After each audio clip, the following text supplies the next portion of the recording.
یہ حدیث علامہ سیوطی لائے ہیں جامع الجوامع میں، اور اس کی تصدیق ابن ماجہ نے بھی کی ہے۔ اس حدیث میں جو حضرت عائشہ رضی اللہ تعالی عنہا کی ہے کہ یہود تم پہ دو چیزوں پر حسد کرتے ہیں، ایک امام کے پیچھے آمین کہنے پر اور رد سلام پر۔ سوری ایک چیز میں بھول گیا، ٹھیک کس کی حدیث ہے؟ ابو داؤد اور سیوطی لے کے آئے ہیں اور ابن ماجہ نے اس کی تصدیق ابن ماجہ کی، ٹھیک ہے جی۔ اس کے اوپر مزید آپ نے دکھانا اصل میں پہلا ٹکڑا ہے نا کہ ایسے لوگ آئیں گے جو اپنے امام کی تقلید کریں گے اور اسی کا حکم دیں گے اور حسد کریں گے، اور وہ اس امت کے یہود ہیں۔ سوال اس کے بارے میں اگر سیوطی بلایا تو جانتے ہیں طیب صاحب سیوطی سے بڑا ہاتھ پر لال کون ہے، جو جب بھی روایتیں ہیں وہ ساری درج کرتا، اور اسی لیے شاہ عبدالعزیز رحمۃ اللہ نافع میں کہتے ہیں کہ سیوطی کا نام ہی ضمانت، ساری اہل بیت کے پاس اسی کی حدیثیں جمع الجوامع انہوں نے سنبھالی ہوئی۔ ابن ماجہ کی روایت میں نہ مسلمانوں میں ایسے گروہ کے پیدا ہونے کا ذکر ہے، نہ کہا گیا کہ وہ اس امت کے یہود ہیں، نہ امام کی پیروی۔ یہود کے بارے میں سر کہا کہ یہود امام کے پیچھے پھر آمین بھی نہیں، آمین اور سلام پر تم سے وہ حسد کرتے یہودی، حالانکہ یہودی خود بھی آمین کہتے ہیں، نہ لفظ اس میں امام کے پیچھے کیا، ویسے وہ بھی اپنی دعا میں آمین کہتے ہیں، جس نے بائبل پڑھی ہے ان کی دعائیں وہ خود آمین کہتے ہیں، مگر جانتے تھے کہ یہ نبی امی پیدا ہو گیا بنی اسماعیل میں، ان کو بھی اللہ نے یہ درجہ دیا، وہ حسد اور بناتا، ورنہ آمین خود ہے جو دعائے ربانی یا چرچ میں پڑھی جاتی، جو فاتحہ کی جب پڑھتے اس میں آخر میں آمین آتا۔ تو یہ گروہ جو پیدا ہوگا نا امت میں، جس سے پھر پتہ چلتا کہ یہ مقلدین ہی ہے، یہ دریافت طلب ہے کہ طیب صاحب اس کو ثابت کریں، ورنہ اللہ کے رسول کا نام لے کر ایک غلط بات کہنا خود بہت بڑا جرم۔ وہ مقلدین تو جہنم میں جائیں یا نہ جائیں، آپ تو جائیں گے، کل یہ بابا مکہ کا منوار کیوں ایسی بات کہتے ہیں جو اللہ کے رسول نے نہیں ثابت کرا۔ اور اسی طرح آپ نے پہلے بھی پڑھا موقرہ صاحب بلا، وہ ٹھیک ہے ابن ماجہ، مگر اس کو بھی ثابت کریں وہ صحیح ہے۔ آپ کو تو پوری طرح محتاط رہنا چاہیے کہ آپ لوگ امامت کے مدعی کا اہل حدیث ہیں، آپ ایسی کمزور بات کہیں کہ صرف کتاب میں لکھو، ہم جانتے ہیں کہ صحیح ہے، ان کے علاوہ باقی کتابوں میں ضعیف روایتیں بھی، خود امام ترمذی کہتے جاتے ہیں، نسائی کہتے جاتے ہیں منکر، ابن ماجہ میں تو موضوع تک کی نشاندہی۔ تو پہلے آپ تولے نا اس بات کو کہ یہ ایسے لائق ہے کہ اس کو پیش کیا جائے، کمزور بات پیش کر کے فضا کو خراب کرنا ظاہر صاحب، ہم جس مقصد کے لیے جمع ہو۔ اب میری باری آئے گی، میں رہتا ہوں کہ موقع بالکل الٹا، میں آپ سے تمنا کروں گا، درخواست کروں گا، یہاں کی میری لائبریری میں نے ان پر مثال لگائے ہوئے ہیں، حافظ بہی الدین شاہ صاحب کی اور مولانا جو حافظ عبداللہ بہاولپوری، ذرا وزن نہیں ان میں، دلیل نام کی کوئی بات نہیں۔ دین میں میری باری آئے میں بتاؤں گا کہیں نہیں آیا کہ امام کا عقیدہ دریافت کر، اس کی نماز قبول ہوگی یا نہیں، ہمیں کہاں کا پتا کرو، ایک اہل حدیث بھی اخلاص نہیں ہے اس میں، ریاکاری کر رہا نہیں قبول ہو، ہم اللہ تعالیٰ کو ٹیلی فون کریں کہ بتائیں آپ قبول کریں۔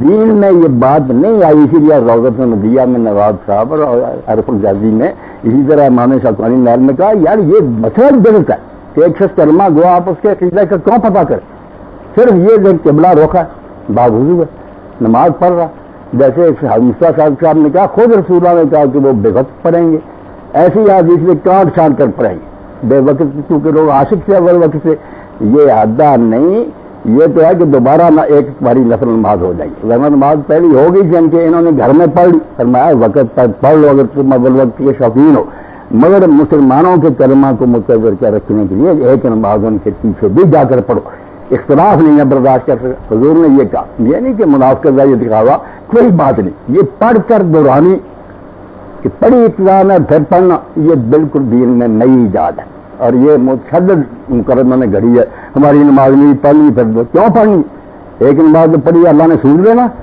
ہو گئی، امام جہنم میں جائے۔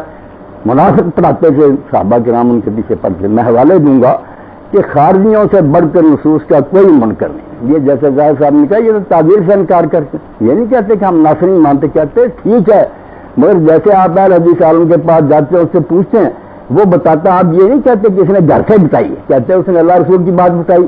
اب آپ کو کوئی اور حدیث سنائے گا، آپ کہیں گے یار میں حدیث کا علم نہیں جانتا، ہمارے حافظ صاحب زیادہ جانتے، انہوں نے تحقیق کی، وہ امام کی بات مانتے ہیں، تو اس لیے وہ کہتے ہیں ہماری نسبت زیادہ علم رکھتے ہیں۔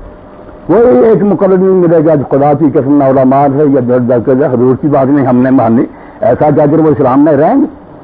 ایک بھی نہیں۔ جو مثالیں حافظ صاحب نے دی نا اصول ترقی کی، اور شیخ الہند کی، میں ایک ایک پر بحث کر سکتا ہوں اور آپ مانیں گے کہ ان سب باتوں کو ہمارے لوگوں نے بگاڑا ہے، وہ ایسے مردود نہیں ہے، نہ ایسی بات کہتے ہیں، بات کچھ اور ہے، الفاظ بھی بدل دیتے ہیں مگر پھر بات لمبی ہو جائے۔ صاف بات ہے کہ سب لوگ مومن ہیں، ہم سے بڑھ کر مومن ہیں، اللہ رسول سے محبت رکھتے ہیں، صرف دین کے فہم میں اختلاف ہے، کچھ کے پاس علم نہیں ہے، ہم ان کا علم جو ہے اس کو پورا کرنے کی کوشش کریں، کچھ فہم درست نہیں ہے۔ خود حافظ صاحب نے مناب کیا ہے کہ شیخ ابن باز رحمۃ اللہ علیہ کی ہم کہتے ہیں کہ سجدہ کو جاتے ہوتے ابن قیم بھی کہتے پہلے گھٹنے لگاؤ، وہ ان حدیثوں کو ترجیح دیتے۔ علامہ ناصر الدین المامی نے ان کے ہم خیال کہتے ہیں نہیں پہلے ہاتھ لگاؤ، حدیثیں دونوں کے پاس ہے۔ اب ایک آدمی جاتا ہے حدیث کسی اور وہ کہتا ہے گھٹنے پہلے لگاؤ، وہ کہتے ہیں ابن الباز کی بات ہے، ابن الباز کی نہیں رسول اللہ کی بات ہے، اس کے خیال میں وہ حدیث زیادہ قوی۔ تو بد ظنی اور بدگمانی نے ہمارا بیڑا کر کیا، ہم اپنی جگہ فرض کر لیتے ہیں کہ وہ گرو رسول اللہ کا احترام نہیں کرتے، ہم سے بڑھ کر کرتے۔ میں اللہ وجل بصیرت کہتا ہوں کیونکہ میں ان سب گروہ سے واقف ہوں، ان کی اصل کتابیں میرے پاس ہے، میں یہ سب آپ سے جانتا ہوں کہ کیا اصل میں کیا، کہیں نہیں شیخ نے لکھا کہ حدیث کی کہ واضح مگر ہم نے امام کی بات نہیں، حدیث لکھ کر وہ کہتے ہیں کہ حق اس بارے میں یہ ہے کہ جو امام شافعی نے سمجھا اس حدیث کو کہ سیار مجلس ثابت ہے زیادہ وزن، وہی بات، مگر ہم چونکہ مقرر ہیں اس لیے اعتبار کرتے ہیں کہ ابو حنیفہ سے اعظم ایک حدیث کے دو معنی ہیں کہ تفرق بالابدان مراد ہے مجلس بدل جانا، یا تفرق بالاقوال مراد ہے دو ٹوک بعد ہے، یہ علمی مسئلہ ہے خیار المجلس۔ ابو حنیفہ وہ معنی لیتے ہیں شافعی، تو شیخ الہند نے صرف وہاں کہا کہ حق بات یہ کہ جو شافعی کے حدیث کی بات نہیں کہ شافعی کا قول اس بارے میں زیادہ صحیح نظر آتا، مگر ہم اس اعتماد پر کہ ابو حنیفہ ہم سے زیادہ جانتے تھے حدیث کو، ہم ان کے فہم کو زیادہ مانتے۔ آپ یقین جانیں میں اللہ کو حاضر ناظر کروں، میں نے ان سے کیا لینا، میں نے ایمانداری سے پڑھا، ہر ایک کی اصل کتابیں پڑھی ہیں، میں ان کے ساتھ کو اس بات کو کرا، کوئی نامراد اس امت میں ایسا نہیں جو کہ میں نے اللہ اور رسول کی بات نہیں مانی۔ کون ہے ایک بندہ میرے سامنے پیش کر، جو بندی جو وہ سب کہتے ہیں کہ ہم سے فلاں آدمی کا فہم زیادہ، ہم سارے لوگ آ رہے حدیث پہ محقق ہیں، کہاں محقق ہیں، ان پڑھ لوگ جاتے ہیں، حافظ صاحب مسئلہ بتائیں، اسری صاحب بتائیں، وہ یہی سمجھتے کہ یہ قرآن اور حدیث کو ہم سے زیادہ جانتا، یہی حال غریبوں کا۔ پہلے تو بدظنی کو ختم کریں، جو ملنے کا مقصد ظاہر صاحب کہتے ہیں ملیں گے تو آپ کے دل سے یہ ذہن جاتا رہے گا، کتنے ہم سے ملے جو سمجھے گستاخ رسول، ملنے کے بعد پتا چلا کہ ان سے زیادہ محب رسول کون۔ بدظنی جو ہے نا، یا الذین اجتنبوا کثیرا من الظن، آپ یقین جانے ساری مجلس کا نچوڑ یہ ہے کہ بدگمانی نے ہمارا بیڑا کر کیا۔ رسالے مناظرے کے اٹھا لیتے ہیں، وہاں ایک دوسرے کو جو برا کہا جائے وہ تصویر سامنے رکھ لیتے، اصل کتابیں دیکھیں شروع سے آخر تک پڑھیں پھر مجھے بتائیں۔ جن لوگوں نے مرادوں نے نہیں پڑھی تقویت الایمان وہ کہتے ہیں یہ شاہ صاحب نے لکھا، جب کہتے ہیں پوری پڑھو، کئی لوگ پڑھنے کے بعد کہتے ہیں یار اس میں تو مضمون ہی نہیں تو بریلی نکالتے۔ تو فتنہ یہ ہے کہ لوگوں نے ٹکڑے نکالے ہوئے کلپ وہ سناتے رہتے ہیں، جعلی حدیثیں بھی سناتے ہیں جیسے آپ نے یہ پڑھ لی، اس سے فساد برپا ہو گیا۔ اماموں کو لوگ صرف عالم مانتے ہیں اور کہتے ہیں کہ وہ ہم سے زیادہ جانتے ہیں، یہ ان کی بات صحیح ہے نہیں، ہمارے بارے میں لوگ اثری صاحب فیصلہ آباد میں زیادہ جانتے ہیں، کوئی کہتا ہے حربی صاحب زیادہ، اس نے جانا کوئی وہی آئے گی۔ اسی طرح لوگوں نے اماموں کے بارے میں سمجھا وہ عالم ہے، لاکھوں کروڑوں انسان 14 سال سے ان کے پیچھے آ رہے ہیں، اس حسن زن کی وجہ سے رسول اللہ کے دین کا شارع سمجھ کر کہ یہ تشریح کرتے مار رہے ہیں۔ نماز کے بارے میں آپ لوگ جو ہے نا پہلا دور صالحین کا اس کے اجماع کے مخالف، یہ سارے گروہ پیدا ہو گئے تھے نصوص کا علانیہ انکار کرنے والے سے بڑھ کر۔ اب خوارج سے بڑھ کر کون گروہ تھا؟ حضرت علی رضی کے زمانہ میں اور حضرت عثمان رضی کے زمانہ میں ظاہر ہو گیا۔ پہلا گروہ جو حضرت عثمان رضی کے خلاف نکلا وہ خوارج ہے، جنہوں نے کہا یہ کافر ہو گیا، اس نے دین کے احکام تبدیل کر دیے، قتل کیا، بعد میں حضرت علی کے ساتھ شامل ہو گئے، پھر اسے بھی نکل وہ رجم کے منکر سے کہ سنسار کرنا کوئی حکم نہیں، یہ قرآن میں نہیں آیا۔ رسول اللہ کی شفاعت قیامت کے دن اس کے منکر کہ روایت باری کوئی نہیں، دیدار نہیں ہوگا، ساری چیزوں کے منکر، ہاتھ یہاں سے کاٹنے کے چال حدیث پیش کر دیا کہتے ہیں یار چھوڑو لوگوں کی گڑی ہوئی باتیں۔ اتنے منکروں کے ساتھ صحابہ اور تابعین نے کیا کیا؟ ایک بندے نے ان کے پیچھے نماز پڑھنے سے انکار نہیں کیا۔ میدان عرفات میں ایک سال بعد کسی سے ایسا اجتماع ہو گیا، ادھر حضرت عبداللہ بن زبیر کا کیمپ تھا، ادھر عبد الملک بن مروان کا کیمپ تھا، ادھر نجدہ خارجی کا، نجدہ خارجی جو خارجیوں میں سے بدترین گروہ ہے۔ اب وہ کبھی مسئلے پر جیسے کہتے ہیں وہ قابض ہو گئے، کبھی وہ ہو جائے، حضرت عبداللہ بن عمر کے جھگڑوں میں نہ آتے، سیاسی جھگڑوں میں مہاجرے کے پیچھے پڑ گئے۔ اب ابن حزم فرماتے ہیں جب ان سے پوچھا جاتا کہ آپ نماز کے سارے پیچھے پر انہوں نے کہا قرآن کہتا تعاونوا علی البر والتقوی ولا تعاونوا علی الاثم والعدوان. جب یہ گناہ کے کام کرتے ہیں ہم نے ان کی بات سنی. کیوں مسلمانوں کا کرتے ہیں؟ جب یہ کہتے ہیں حی علی الصلاۃ برائی کے لیے بلاتے ہیں. اس وقت مجھے کیا منافق پڑھا رہا ہے، یعنی یہ لفظ ہے کہ مجھے کیا پرواہ منافق، یعنی ایک نیک کام میں شریک. اور یہی سیدنا عثمان رضی اللہ عنہ نے کہا اپنے ان مخالفوں کے بارے میں جو صرف زبان سے برا کہنے تک نہیں رہے، قتل کر دی، مسجد پر قبضہ کر رہی ہے. عبید اللہ بن ابی بن الخیار آئے صحیح بخاری شریف میں، پوچھا کہ امیر المومنین امام برق تو آپ ہیں، اس فتنے والے نے قبضہ کر رہی ہے. یہی خارجی تھے جو نصوص کے منکر، ہم ان کے پیچھے نماز پڑھے. آپ نے فرمایا نماز ایک بہترین کام ہے، جب یہ کوئی کرے گی اس کے ساتھ کرو، جب وہ شرک بے کرے گا اس کے ساتھ نماز. اب آپ کہتے ہیں مشرک کے پیچھے، وہ اس سے شرک کر رہا تھا جب نماز پڑھ، جب شرک کرے گا داتا دربار آپ اس کا ساتھ نہ. نماز شرک ہے. اللہ کے بندو جو لوگ بالکل مشرک سے بت پرست مگر وہ کعبۃ اللہ کو ہدی لے کر جاتے تھے، سورہ مائدہ کے شروع میں پڑھو، خطرہ پیدا ہو گیا کہ مسلمان اس حمیت اور غیرت میں کتنے مشرک ہیں، ان کی کیا نمازیں رواتی، ان کی قربانیاں کوئی نہیں. مگر اللہ نے آتا لا تحلوا شعائر اللہ ولا شعائر اللہ، خبردار خبردار بے ادبی نہ کرنا. کام از کم اتنی بات تو دین کی ان میں باقی ہے، یہ بھی تم اس میں مخالفت کرو کہ یار یہ تو پنگے لیتے ہیں مسلمان کہ بری باتیں تو کو جا رہے ہیں، ہم حرم کو جا رہے ہیں، پٹے ہیں چلاتے ہیں ان کے گروہ میں، حدیث کے جانور ہیں، ہم نے حرام اس کی تو آپ خدا کے لیے ذہن کھلا دے بری باتوں میں مخالفت کریں. مگر جو چند باتیں اچھی اب ان میں باقی ہیں کہ نماز پڑھے جیسے ہی پڑھ رہے، کوئی حافظ صادق صاحب نہیں فرما، حضور نے کہا وہ کاٹ چھان کر پڑھیں گے، بے وقت پڑھیں گے، جہاں دفاع کرو پھر ایسے روم. فرمایا نہ بہت شوق ہوگا ایک گھر میں پڑھنا، میرے کو ان کے ساتھ بھی پڑھنا، اختلاف نہیں چاہیے. حضرت عبداللہ ابن مسعود رضی اللہ عنہ کا آپ دیکھیں کہ حضرت عثمان غنی رضی اللہ عنہ پہلے یہی طریقہ تھا، رسول اللہ سے چلا تھا، یہ بھی کرتے تھے کہ محراب میں 2 رکعتیں پڑھتے، مگر بعد میں انہوں نے کسی مسئلے سے 4 پڑھ. عبداللہ بن مسعود رضی اللہ عنہ سے اب یہ بات کہی گئی تو صحیح بخاری میں انہوں نے انا للہ و انا الیہ راجعون کا اور کہا کاش ان 4 رکعتوں کی بجائے مجھے 2 نصیب ہوتی جو قبول ہوں گی حضور کی سنت. مگر نماز کا وقت آیا تو کئی سب پیچھے نہیں پڑی. اور جب لوگوں نے کہا مسئلہ کیا بیان کر رہے تھے اور خلاف سنت اب پڑھ رہے ہیں، انہوں نے کہا خلاف شر، یہ سنت کی خاطر میں اختلاف و مسئلہ پیدا کروں، کیوں امیر المومنین سے ٹکروں. اس لیے امت کی وحدت اور اتفاق جو کلمہ مسلمین ہے یہ سارے مسئلوں کے اوپر حاوی ہے. اس میں فیصلہ کرنا ہے کہ کون سا مسئلہ دین میں امت کو پھاڑ رہا ہے، وہ مسئلہ نہیں صحیح ہو سکتا. بے شک آپ حافظ بدیع شاہ صاحب کی صاحب یہاں منگوالے پڑھتے جائے، ایک ایک میں حوالے کو چیلنج کروں گا، کیا بات ہے اس میں. اہل حدیث کی نماز میں ہم ولی ہیں کیسا، ہماری نیت اپنی ہے، اسی حساب میں ہوں گے، ہو سکتا ہے قبول ہو جائے. پاس کھڑا اس کی قبول ہو، ہر شخص کی الگ الگ نماز جا رہی. یہ جو حنفی اور دوسرے کہتے ہیں کہ امام کی نماز کے ساتھ مقتدیوں کی نماز مردود ہے، امام کی نہیں ہوگی، ان کی یہ کہتے ہیں اگر وہ بے وضو پڑھا دے بعد میں یاد آئے تو بتاتا پھر کہ میری نہیں ہوئی تم بھی، وہ محدثین کہتے ہیں کیوں بتاتا پھر، اس کی نہیں ہوئی پڑھ، لوگوں نے اس کو صحیح سمجھ کر پڑھی تھی، وہ کیوں دوبارہ پڑھے. کسی امام کے ساتھ ہماری نماز اٹیچ نہیں، وہ بدعتی یا کچھ ہے کہیں نہیں آتا. یہ سب بدعتیوں کی حضور نے خبریں دی ہیں، حدیثیں بڑی ہیں کہ بدعتی آئیں گے، مگر کوئی عالم مجھے دکھائے کہ آپ نے کہا ان کے ساتھ نماز نہ پڑھ.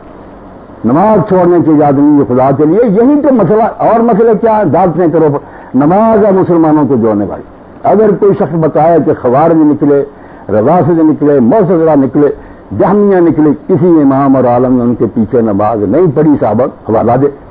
بعد کے مقتدین کا کیا، حنفی کہتے ہیں شافعیوں کے پیچھے نماز نہیں، اہل حدیث کہتے ہیں ان کے پیچھے نماز. سارے بنے ہو کہ ہم اعلیٰ ہیں، ہم دوسرے کے پیچھے. بھائی اعلیٰ ہے تو اللہ کی بارگاہ میں انشاءاللہ اگر ملے گا، جماعت کے لیے آرادنا کی کوئی بات نہیں. اس میں امام شوکانی فرماتے ہیں صدر اول کا اجماع ہے کہ فاسق ہو، بدعتی ہو. خود امام بخاری رحمۃ اللہ علیہ، حسن بصری رحمۃ اللہ علیہ چلائے، حالانکہ وہ بدعتی اس زمانے میں پہلے عقیدے کی تھی، یہ نہیں ختم ضرور کی بات تھی، عقیدے کہ کوئی خارجی ہو گیا تو رافضی پوچھا کہ ان کے پیچھے نماز پڑھے، انہوں نے فرمایا صلی خلفہ والہ بدعت، تو اس کے پیچھے نماز پڑھ، اس کی بدعت کا وبال اس پر ہے، بہتا پھرے گا. وہ کیوں نہیں نماز نہیں پڑھتا. کسی نے کہا کہ مختار کذاب کے پیچھے پڑھتے ہیں، ابن مجدہ خارجی جی کے پڑھنے کا یار میں قرآن کو امام مانتا ہوں، وہ قرآن پڑھ رہا ہوتا ہے، قرآن کے پیچھے کھڑا ہوتا ہوں، وہ مردود دیں گے اپنے عملوں کا. ابن حزم کا پورا باب جو ہے نا، اب موقع نہیں المرلہ وہ پڑھنا. اور شیخ الاسلام ابن تیمیہ کی پوری جلد فتالک جو اہل احوار بدعت کے پیچھے نماز کے بعد انہوں نے کہا جو بدعتی کے پیچھے نہیں نماز پڑھتا اور ان گمراہ فرقوں کے پیچھے نماز نہیں پڑھتا وہ صحابہ اور تابعین کا اجماع کا عمل کرے. ان کے دور میں یہ فرقے نکلے, کس نے نماز نہیں پڑھی؟ کیوں مسلمانوں تحریک ہے؟ پوری جلد ہے امام ابن تیمیہ کے فتاوے کی کہ جمعے پڑھو ان کے پیچھے, نمازیں پڑھو, ان کے جنازے پڑھو, ان کے لیے دعائیں کرو. ایک مثال جو میں دوں گا انتہائی اعلیٰ, صرف امام احمد بن حنبل نے نام لے کر ایک فرقے کو کافر کہا, باقیوں کو کافر نہیں کہا. دو کہتے رہتے گمراہ وغیرہ, جہمیہ کو کہا کہ یہ کہتے ہیں قرآن مخلوق, مگر ان کے ساتھ بھی یہ معاملہ کہ حکمران بھی جہمیہ تھے, مامون وغیرہ, اور بعد میں جب ان میں حافظ صاحب کوئی مرتا, امام صاحب اس کے لیے دعائے رحمت کرتے, بخششی دعا کرتے. ابن تیمیہ فرماتے لوگ کہتے ایک طرف کافر کہہ رہے ہیں, ایک طرف دعائیں کرو. انہوں نے کہا یار میرے علم کی حد تک وہ بات کفر ہے. ان بیچاروں نے ساری محنت کی ہے, کوشش کی ہے, انہیں یہ سمجھ نہیں آئی کہ یہ بات رسول اللہ کی بات کے خلاف ہے, تو سمجھ جائیں دین کے موافق ہے, اس لیے میں دعائے رحمت کیوں نہ کروں. وہ کلمہ کو نہیں, کافر ہے. پوری جلد آپ پڑے, آنکھیں کھلے کہ مسلمانوں میں اس فتنے کو ختم کریں. آپ اپنے عقیدے میں پکے رہیں, کوئی مداخلت کی ضرورت نہیں. یہی شیخ الاسلام فرماتے ہیں عالم میں علم اور حلم دو باتیں ہونی چاہیے. علم میں اتنا پختہ کہ کسی مسئلے میں نرمی نہیں. کوئی مشرک بیچ بات کریں بھائی ہاتھ کے اس بارے میں, مگر جہاں تک نرمی کا تعلق ہے اس کو مسلم مانیں, جنازہ پڑھیں, نماز پڑھیں, نکاح رشتے کریں, محبت کریں, وہ کافر ہے. اسی میں آتا ہے کہ المغنی نے ابن قیامہ لکھنا ہے, ابن عبد البر فرماتے ہیں اتنے بلٹی مرے ہیں, یعنی عقیدوں کے بلٹی. ایک حوالہ نہیں کبھی علیہ السلام نے اس کو بغیر جنازے کے دفن کیا. سارے کلمہ پڑھتے ہیں لا الہ کا کوئی احترام نہیں. میرے علم میں ہے کہ شیخ الاسلام ثناء اللہ رحمۃ اللہ علیہ امرسری, ان کا رسالہ نکلتا تھا تو کسی نے پوچھا کہ یہ لوگ جو حاضر ناظر مانتے ہیں, مدد مانگتے ہیں, انہوں نے کہا مشرک. سوال کیا نماز ٹھیک ہے, تو الفقی نکلتا تھا بریلوی حضرات کو, انہوں نے کہا تناقض, دو الٹ باتیں کہ مشرک ہے ہمارے پاس پیچھے نماز, یہ سمجھنے کی بات ہے. انہوں نے کہا جن مشرک کو پیچھے نماز پڑھنے کا حکم نہیں, وہ کرنے کے منکر کافر ہے, جو رسول اللہ کو نبی نہیں مانتے. تم کلمہ گو مومن ہو مگر شرک کر رہے ہو. شرک تمہارا اپنی جگہ ہے مگر تمہارے کلمے کا احترام ہے. تم مذہبوں میں کہتے ہیں اشہد اللہ الہ, اس کا کوئی احترام ہے. کلمہ گو کے پیچھے نماز کیوں نہ پڑھے؟ شرک سے بے سے وہ اپنا بھگتا پھرے گا. اور ایک بات جو آپ پہلے ہم سب کے سامنے ہونی چاہیے کہ ارتکاب کفر اور ارتکاب شرک سے کوئی مشرک کافر نہیں ہوتا. شرک بھی کرتا رہتا, مشرک نہیں ہوتا. قرآن سے دیکھنا ہی اہل کتاب کے شرک سے حافظ صاحب کسی کا شرک بڑا ہے کہ یہ مسیح اللہ ہے. مشرکین مکہ تو کہتے تھے یہ اللہ جہاں سفارشی ہے, وہ صاف کہتے ہیں کہ مسیح اللہ اس کا بیٹا ہے, یہود وغیرہ. مگر آپ قرآن میں دیکھتے ہیں کہ جب موقع آتا ہے لم یکن الذین کفروا من اہل الکتاب والمشرکین, اللہ یہ کہتا ہے کہ مشرک الگ اہل کتاب الگ. کیوں؟ مشرک علانیہ اقرار کرتا ہے کہ یہ شرکا ہے, شرک میرا ایمان ہے. یہود سارا کہتے ہیں توبہ توبہ, ہمارا عقیدہ بھی ہے کہ خدا ایک.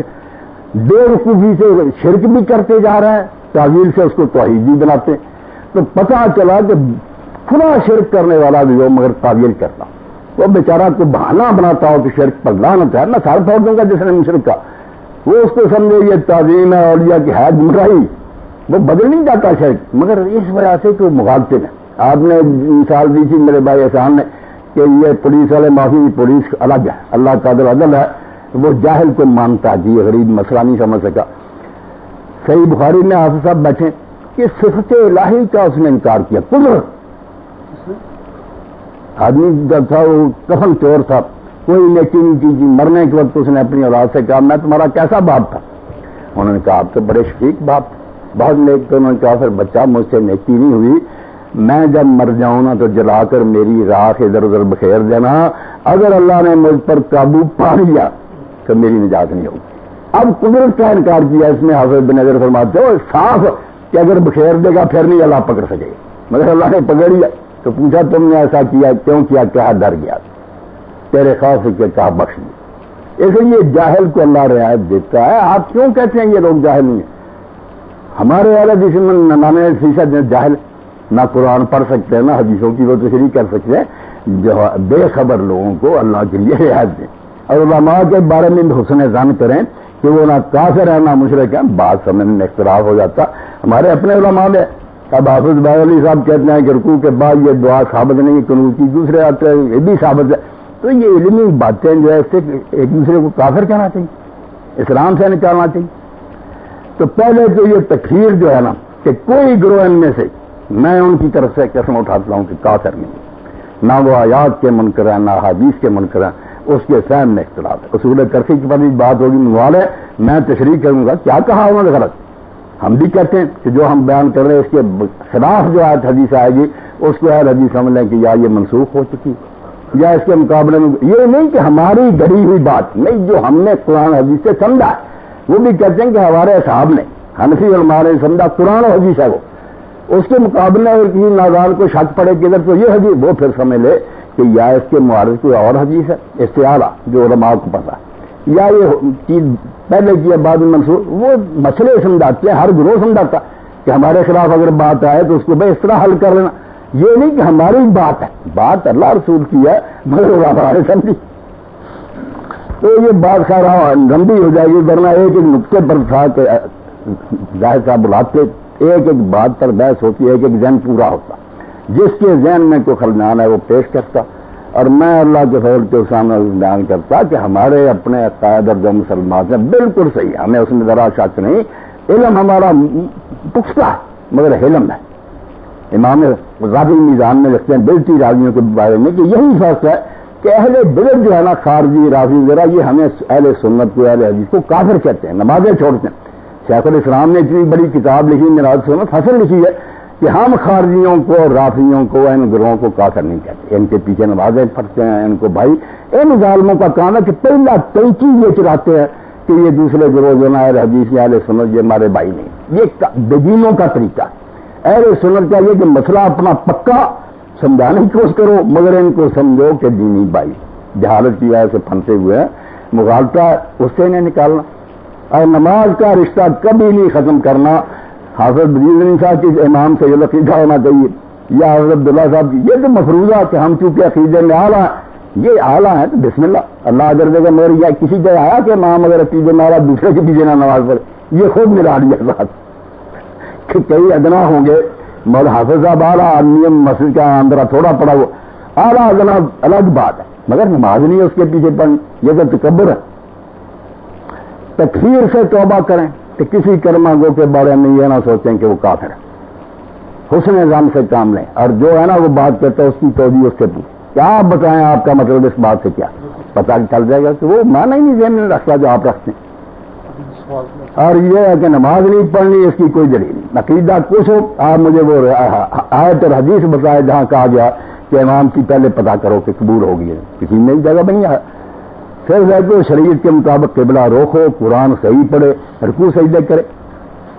حافظ صاحب کی سب باتیں جو نا کہ وہ اہل حدیث کی بات کہتے ہیں کہ یہ فرائض نہیں ہے، یہ اطمینان ہے، سارے یہ سب باتیں ہوں گی انشاءاللہ. پہلے سمجھنا چاہیے کہ قرآن سے جو کچھ ثابت ہے ہر اہل علم جانتا کہ قرآن اور متواتر حدیث کا مقام اور ہے.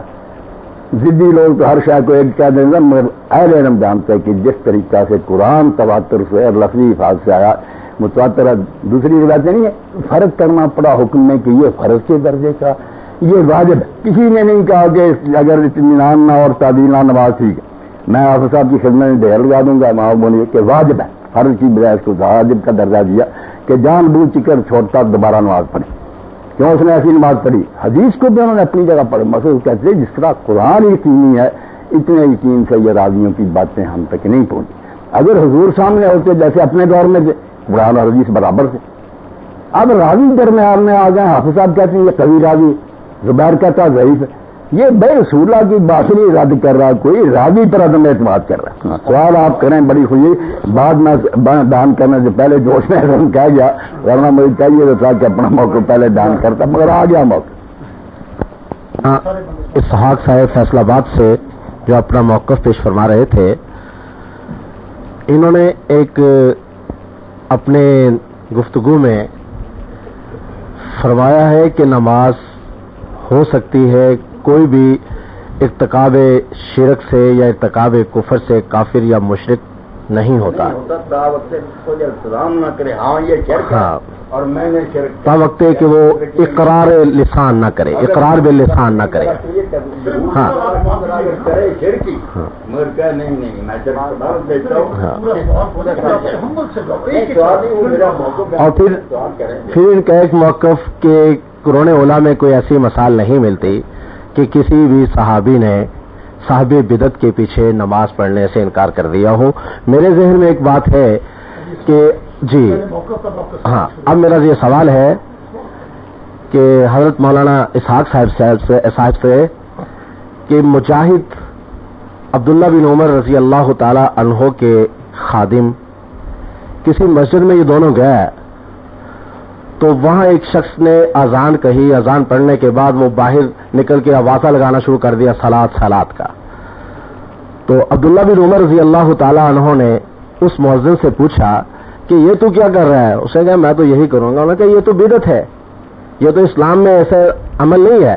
انہوں نے کہا میں نے تو یہی کرنا ہے. تو انہوں نے اپنے خادم مجاہد سے فرمایا کہ مجاہد اخرجنا فی المبتدع, اس بدعتی سے مجھے نکال دے وہاں پہ.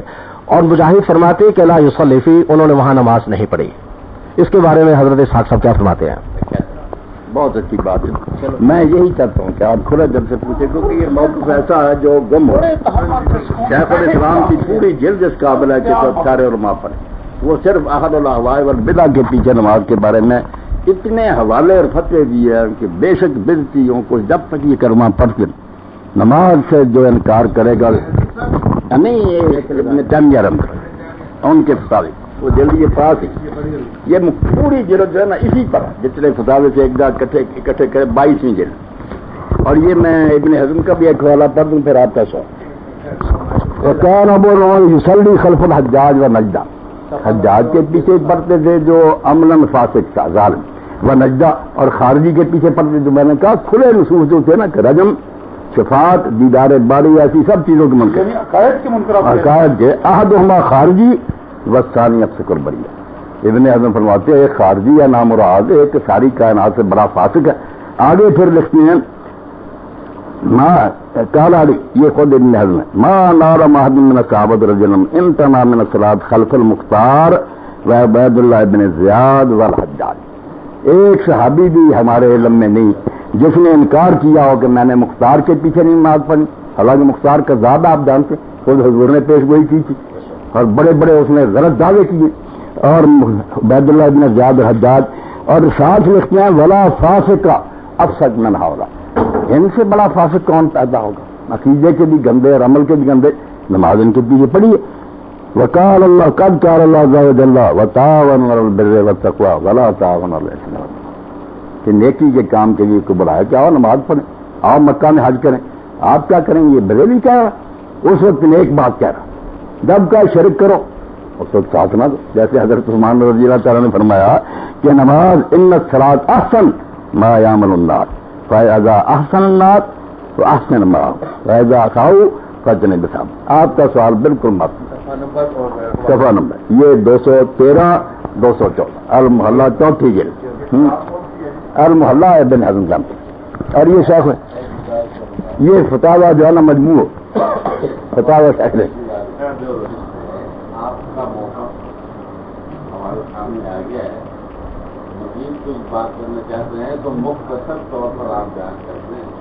میں بھی ظاہر صاحب سے اور آپ سے درخواست کروں گا کہ ہم نہیں حوالے نکال کر آپ دکھائیں. نہیں حوالے تو آپ نے چاہے آپ نے اپنا موقع بیان کر دیا ہے, مزید آپ بیان کرنا چاہتے ہیں تو مختصر بات میں حافظ صاحب نے نا بیان کرتے ہیں, بالکل وہ اس سے حساب نہیں ہے.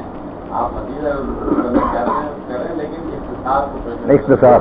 اب سوالوں کی باری میں نے کہا حافظ صاحب نے ٹھیک ہے کتابوں سے نہیں پڑھا, میں زبانی کر کے وغیرہ وہ حوالہ ہی تھے نا, اس لیے حوالہ اگر میں نے پڑھ دیا کوئی بات نہیں. موقف واضح میرے نزدیک کے اندر کفر نام کی کوئی شے نہیں, جہالت گمراہی یہ سب ہو سکتی ہم ہاں. اور نماز پیچھے اب ان کا سوال کہ یہ سنن ابی داؤد کی روایت ابن عمر یہ بھی جو انہوں نے کہا کہ حضرت نے پوچھا اس سے کہ یہ تو کیوں کرتا, اس نے کہا یہ بہتر میں کروں. یہ نہیں آیا ٹکڑا, صرف یہی آیا جو انہوں نے جب تصویر کی دوبارہ کہا اور نماز آپ نے کہا اخرجنا من هذا المبتغ، اس بیلتی کے پاس سے مجھے لے چلو، یہ ٹکڑا وہ بیلتی سے کوئی نہیں پوچھا نہ اس نے کہا میں بیلت کروں، یہ نہیں اس نے۔ اب اس میں حال یہ ہے کہ اس روایت کو اگر یہاں ابو داؤد ہوتی میں نکال کر بتا دیتا کہ یہ راوی اس میں مجہول ہے، نہیں صحیح رہی یہ روایت، میں جو پیش کروں مجھ سے اس کو ثابت کرواؤ کہ یہ مستند ہے، محدثین نے اس کو صحیح کہا، آپ بھی جو پیش کریں اپنے دلیل میں اس کو ثابت کریں نا۔ کتابوں میں تو سب کچھ آپ نے امام وقرہ صاحب بدعہ پڑھا، میں نے نشان لگایا اس پر، محدثین لکھتے ہیں کہ اس کا یہ راوی کذاب اور بالکل دجال ہے۔ حضرت آپ نے اپنی گفتگو میں یہ فرمایا ہے، زبیر ضعیف کی مثال بھی دی کہ دعائے قنوت کے پر ہاتھ اٹھانا یہ کیا ہے کیا نہیں، ضعیف ہے یا نہیں۔ آپ نے یہ فرمایا کہ نبی صلی اللہ علیہ وسلم کے فرمودات ہیں جن کا کسی کو انکار نہیں، لیکن بعد میں بات جو آتی ہے ذوف کی یا اس کے درجے کی، وہ بات علیحدہ ہے، یہ آپ ہی کی گفتگو کا خلاصہ ہے۔ تو یہ جو بات آپ کے سامنے رکھی گئی ہے اس کا درجہ کی علیحدہ بات ہے، بات یہ ہے کہ آیا یہ واقعہ ہوا ہے یا نہیں ہوا، کہ عبداللہ بن عمر نے نماز پڑھنے سے بدعتی کے پیچھے انکار کیا ہے یا نہیں کیا، اور مجاہد کی یہ بات غلط تھی۔ مجھے تعجب ہے طیب صاحب سے، جب میں نے کہہ دیا کہ اس کا راوی جو ہے وہ ثقہ نہیں ہے، قابل اعتماد نہیں ہے، تو یہ واقعہ خود ہی ختم ہو گیا کہ ایسا نہیں ہوا، نہ مجاہد نے ایسا کیا نہ ابن عمر نے کیا۔ درجے کی باتوں کی روایت ہوتی صحیح، پھر ثابت کرتے کہ یہ مکروہ درجے کی وہ الگ تھی، جب یہ روایت ہی نہیں ثابت، ایک بیلتی روایت پیش کرتا حضور کا سایہ نہیں تھا، ہم ثابت کر دیتے ہیں کہ اس کے یہ راوی جھوٹے، قصہ ختم ہو گیا، اب وہ روایت پیش ہی نہیں کر سکتی۔ میں جو کہہ رہا ہوں یہ شوکانی عرفت ربانی سارے مانتے ہیں، اس میں شک ہی نہیں کہ صدر اول میں بدعتی فرقے بھی پیدا ہوئے، فاسق بھی پیدا ہوئے، شرابی نمازیں پڑھاتے رہے، صحابہ اور تابعین نے یہ اپنے اجماع سے ثابت کر دیا کہ امت کے اتفاق کو نقصان نہیں کیا، نماز پڑھتے رہے، دعائیں بھی کرتے رہے، انہیں سمجھانے کی کوشش بھی کرتے رہے، اس کو بلا سمجھ کر اللہ سے مصیبت ٹالنے کی دعائیں، نماز نہیں پڑھتے۔ یہ حافظ صاحب کی بات ٹھیک ہے کہ یہ نظر اتنے طول کی مکمل نہیں، مگر میں آپ سے درخواست کروں گا کہ اس کی بیان آپ کا بھی حافظ صاحب اس طرح تک بیٹھے صرف علم والے بندے ہوں اور اس موضوع پر جو رسالے وغیرہ وہ بھی لے آئیں۔ یہ موضوع چھوٹا بہت اہم ہے کہ مسلمانوں کو جوڑنے میں میں ریکویسٹ کر دوں انشاءاللہ سب کو ٹائم ملے گا، خود نماز نہیں پڑھیں گے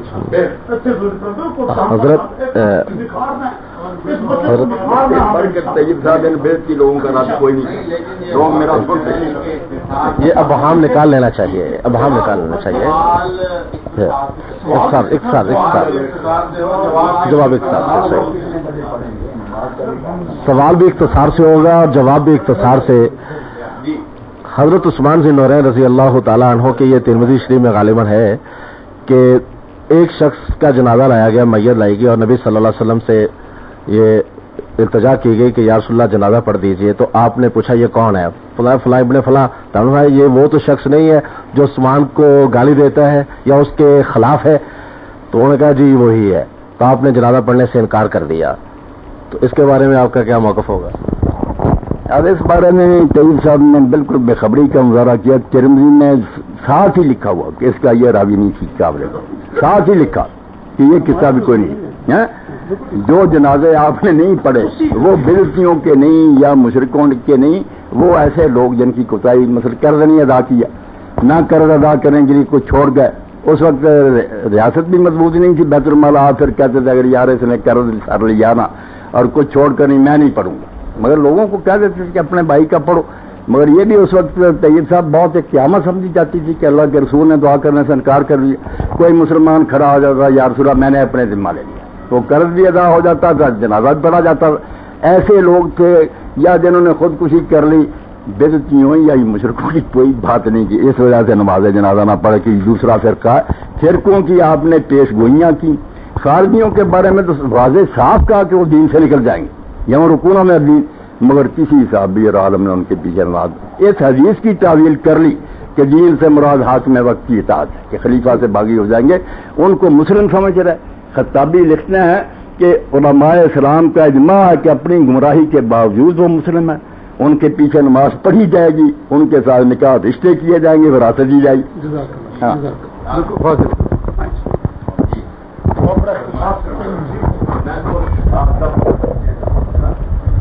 میری ایک محترم فرما رہے تھے کہ لا علمی کی بنا پہ جو بات کی گئی تھی کہ لا علمی بھی ایک جرم ہے، وہ فرما رہے تھے نہیں یہ کوئی جرم نہیں ہے اور اللہ غفور الرحیم ہے، وہ بخش دینے والا ہے۔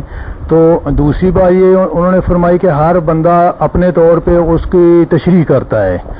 اب یہ معاملہ صرف پھر مسلمانوں تک محدود نہیں رہتا، اگر دیکھا جائے تو ایک عیسائی اگر کلمہ نہیں پڑھتا تو وہ بھی اپنے پادری کے کہنے پہ ہی نہیں پڑھتا، اس کی تعلیمات پہ اعتماد کرتے ہوئے نہیں پڑھتا، یا دوسرا کوئی اگر نہیں مانتا تو لا علمی کی بنیاد پہ نہیں مانتا، یا نبی کریم صلی اللہ علیہ وسلم کی آمد سے پہلے اگر کوئی بندہ شرک کی حالت میں مر گیا تو اس کے بارے میں اس کی بھی تو پھر جہالت ہی ہوئی کہ اس کو لا علمی کی بنا پہ وہ جو کچھ کرتا رہا، کیا اس کے بارے میں آپ کیا فرمائیں گے؟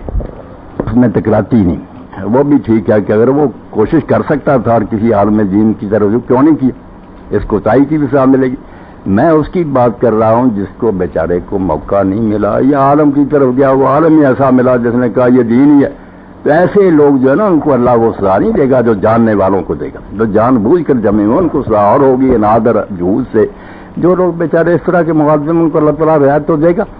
یہ مسلمانوں کی بات ہو رہی ہے، جو غیر مسلم ہیں ان کے بارے میں اگر وہ تحقیق حق کریں تو انشاءاللہ والذین جاہدوا فینا لنہدینہم سبلا، اللہ راستہ دکھائے گا۔ اہل اسلام کو آپ کچھ رعایت دیں، بڑی بات ہے کہ وہ کلمہ پڑھ رہے ہیں۔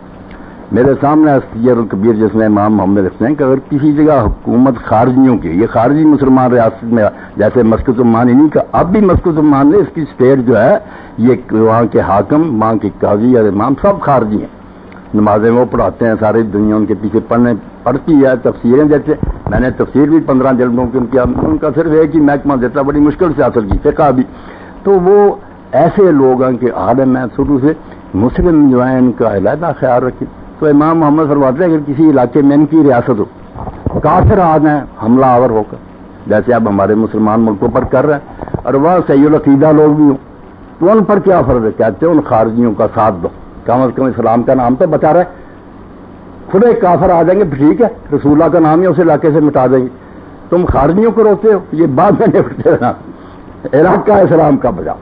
اب اس مسئلے کی ضرورت ہے کہ نہ سوچو کہ کون سا مسلمان وہاں رہ رہا، کفار اکٹھے ہو کر ہمیں مٹانا چاہتے ہیں، وہ نہیں فیصلہ کرتے کہ اہل حدیث ہیں یا شیعہ ہیں یا خارجی ہیں، کون ہے۔ اسلام کا جو نا بیضات الاسلام کی حفاظت کرو، بعد میں اس میں پھر اپنے اسلام کی کوشش کرتے رہیں گے وہ۔ اور یہ جو آپ نے کہا کہ پھر اصل مجرم ان کی بجائے ہم ہوں گے، ہم جو علم والے نا، جو جاہل مریں گے ان کی ہمیں خدا پکڑے گا، ان کو رہ دے گا۔ ہمیں کہا تم کیوں سو گئے تھے، تم حافظ تھے دین کے، کیوں نہیں پہنچایا نے؟ اور پہنچانے کے لیے اگر ظاہر صاحب کہتے ہیں کہ مسجدوں میں جائیں، آپ روک رہے ہیں، پہنچانے دے خدا کے لیے۔ ہم اپنا عقیدہ نرم نہیں کرنا چاہتے، ہمیں پوری چاہیے کہ ہمارا یہ عقیدہ صحیح، میری عقیدہ کنوے نہیں کرنا، دوسرے لوگوں تک پہنچانا نہیں۔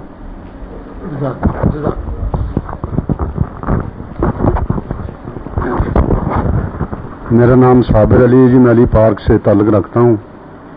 میرا مولانا صاحب سے سوال ہے کہ جی آپ فرما رہے ہیں کہ جی ان کے پیچھے نماز پڑھ سکتے ہیں، اب ان کے طریقہ کار میں بھی فرق ہے نماز کے۔ اب سے جیسے کہ نبی صلی اللہ علیہ وسلم نے فرمایا کہ سورۃ فاتحہ کے بغیر نماز نہیں ہوتی، اب جب ہم ان کے پیچھے نماز پڑھتے ہیں تو میرا خیال ہے بمشکل میرا خیال آدھی بھی نہیں پڑھتے، اور وہ رکوع کے لیے چلے جاتے ہیں، اور ہم رکوع سے کھڑے بھی نہیں ہوتے، وہ سجدے کے لیے چلے جاتے ہیں، اور ایک سجدہ بھی کمپلیٹ بھی نہیں ہوتا ہمارا، یعنی کہ 3 دفعہ جو منیمم ہے نا وہ بھی نہیں کہتے، اس دوسرے سجدے کے لیے چلے جاتے ہیں۔ تو اس سلسلے میں آپ فرمائیں کہ اس وقت ہمیں کیا کرنا چاہیے۔ اسی طرح نماز جنازہ کی بات ہے کہ نماز جنازہ پہ میں نے یہ یہاں پر ہمارے بریلوی مسئلہ کیا ہے، وہ تقریباً 42 سیکنڈ میں نماز جنازہ پڑھاتے ہیں، اور 42 سیکنڈ میں سورہ فاتحہ نہیں پڑھی جاتی۔ تو نہیں مطلب ان کے طریق وہ تو نہیں پڑھتے نا، ہم کیا کریں، ہم بھی صورت وہ چھوڑ دیں۔ میرا اس سلسلے جواب میں تھوڑا ایڈ کرنا ساتھ میں تھوڑا سا 1 منٹ جی، نہیں یہ تھوڑا سا اسی سوال سے ریلیٹڈ ہے۔ چند دن پیشتر میرا ایک دوست آیا میرے پاس، وہ کہنے لگا جی کہ میں جب تیسری رکعت پڑھ رہا تھا مغرب کی نماز کی تو مولوی صاحب نے جھٹ سے اللہ اکبر کہہ دیا، تو میں نے اس سے پوچھا مولوی صاحب آپ نے سورۃ فاتحہ پڑھی ہے؟ تو مولوی صاحب نے کہا جی کہ ہمارے مسئلے کے نزدیک 3 سیکنڈ خاموش کھڑے رہیں اور رکوع میں چلے جائیں تو سورۃ فاتحہ کی ضرورت نہیں رہتی. ایسی صورت میں ہماری نماز ان کے پیچھے ہو جائے گی جب مولانا صاحب خود بھی سورۃ فاتحہ پڑھنے کے قائل نہیں ہیں.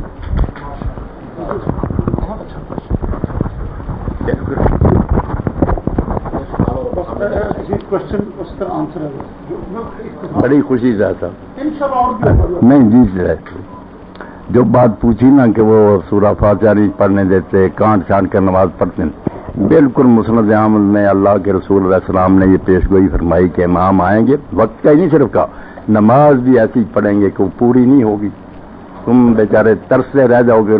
تو لوگوں نے کہا کیا ہوگا پھر؟ آپ نے کہا نماز ان کے پیچھے پڑھو تو میں پوری پڑھنے کا ثواب مل جائے گا، گناہ ان کی گردن پر ہوگا. انہوں نے اگر نہیں پڑھنے دی وہ بھگتیں گے. نماز تمہاری بالکل صحیح ہے. کس کی مسند احمد یہ میرے نوٹ کرتے جاؤ، حوالے اس کے بالکل دوں گا، آپ چیک کریں کہ ان حدیثوں میں کوئی کمزوری ہے. وقت کا بھی چاند چھانٹ کر نماز پڑھنے کا نہیں، بالکل صحیح حدیث ہے، نکال کر دکھائے. میں تو اسی کا قائل ہوں، حافظ صاحب ماشاء اللہ کی حدیث کے بارے میں تو ہمیں بہت احتیاط کرنی ہے اور حوالہ دے دیں کال کوئی بات نہیں. حدیث رسول جب آپ نے متواتر حدیثوں میں فرمایا کہ جس نے میرا نام لے کر بات کہی جو میں نے نہیں کہ اس کا ٹھکانہ تو جہنم ہے. حدیث پاک کو ہم دین سمجھتے ہیں نا کہ یہ کوئی اخباری باتیں کہ گٹاب اتارنے، اللہ کے رسول کے فرمان ہے. اب جو بات کہی بھائی نے کہ وہ سورہ فاتحہ نہیں پڑھا، آپ نے بھی کہی کہ وہ نہیں اس نے پڑھی، یہ بھی صرف اسی لیے کہ اختلاف ہو گیا. ان لوگوں کو یہ بیچاروں کو ملی روایتیں موجود ہیں، ٹھیک ہے. جیسے طیب صاحب نے ہم کہتے ہیں یہ کمزور ہے، یہ ہے بھی کمزور کہ حضرت علی فرماتے ہیں کہ آخری جو ہے نا اس میں کوئی پڑھنے کی ضرورت نہیں، اگر آدمی تسبیح کر لے یا فاتحہ پڑھ لے دونوں برابری.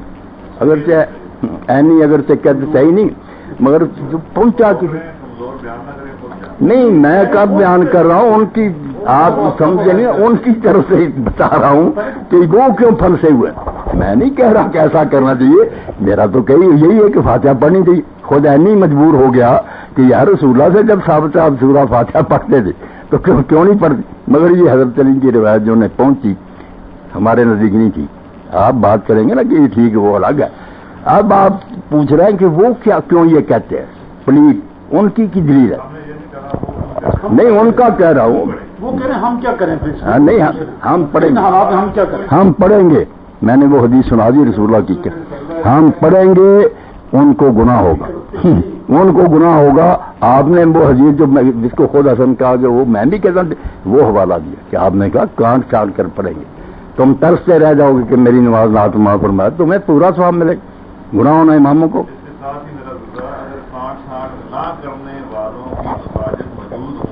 جان بوجھ کر ہم کانٹ چھانٹ کرنے والوں میں کیوں مکس ہو جاتے؟ نہیں کیوں مکس نہیں یہ چھوڑ کے مسجد میں کانٹ چھانٹ نہیں ہوتی، ہم ادھر جائیں جدھر کانٹ چھانٹ نہیں خواہ مخواہ جاتا بھی کوئی نہیں، کوئی وجہ ہوتی یہ معاملہ جو ہے کام خواہ نہیں.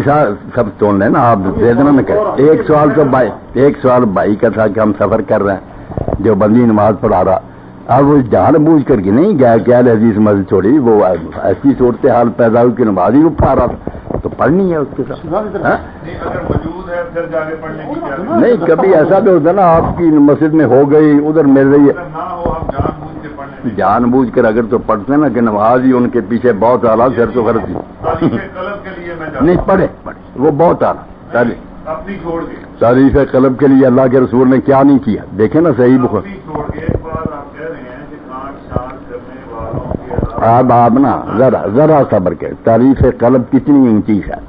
صحیح بخاری ہے، اللہ کے رسول سے بڑھ کر کوئی نہیں جو حق علانیہ بیان کرے.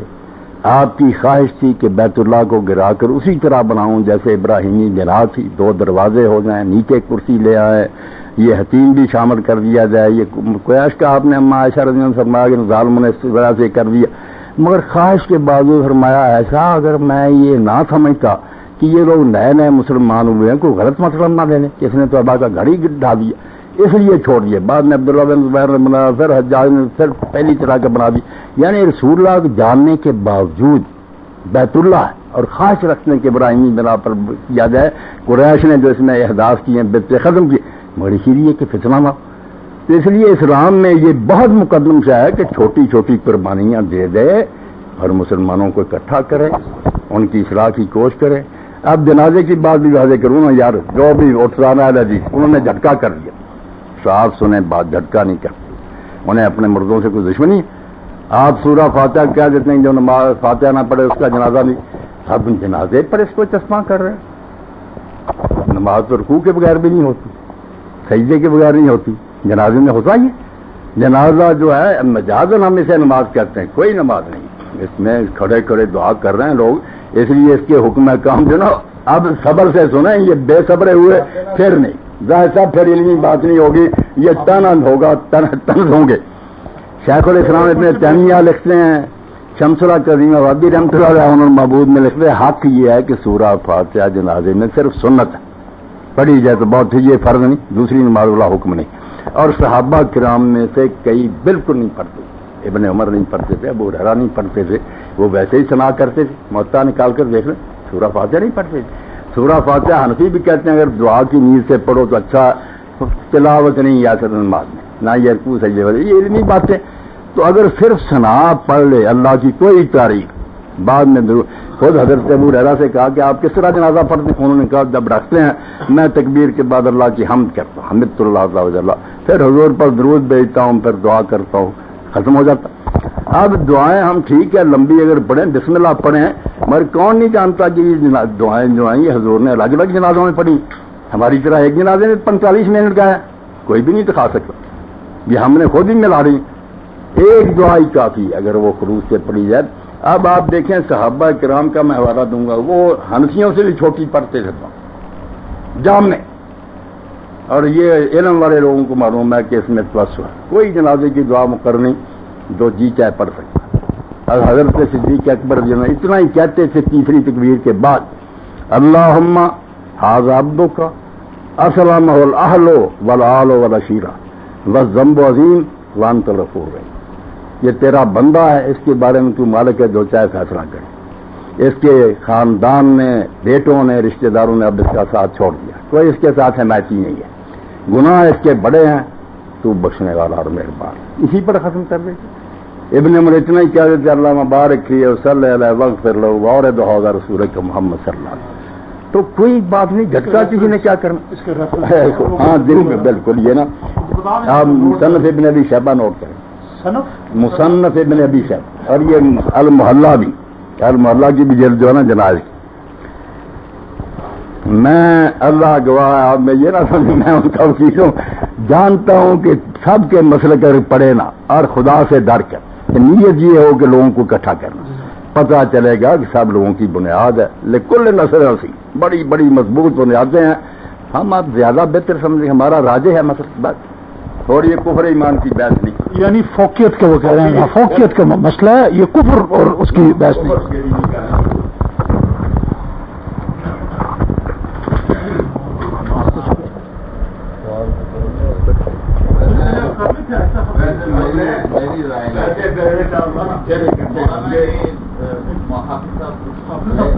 میری رائے یہ ہے کہ مولانا صاحب کا موقف کھل کر واضح طور پر سامنے آ گیا ہے.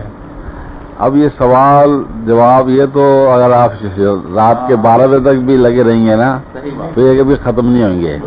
آپ اس سلسلے کو سوال جواب کو ختم کریں. ان کا موقف آپ نے سن لیا ہے, ہم سب نے سن لیا ہے, سمجھے.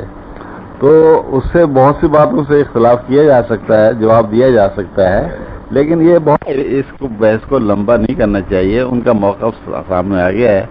اب اسی سلسلے میں کوئی اور صاحب اپنا موقف بیان کرنا چاہتے ہیں, جس طرح ماشاءاللہ حافظ مصطفیٰ صادق صاحب موجود ہیں صاحب علم میں, تو یہ اپنا موقف اپنے الفاظ بیان کر دیں.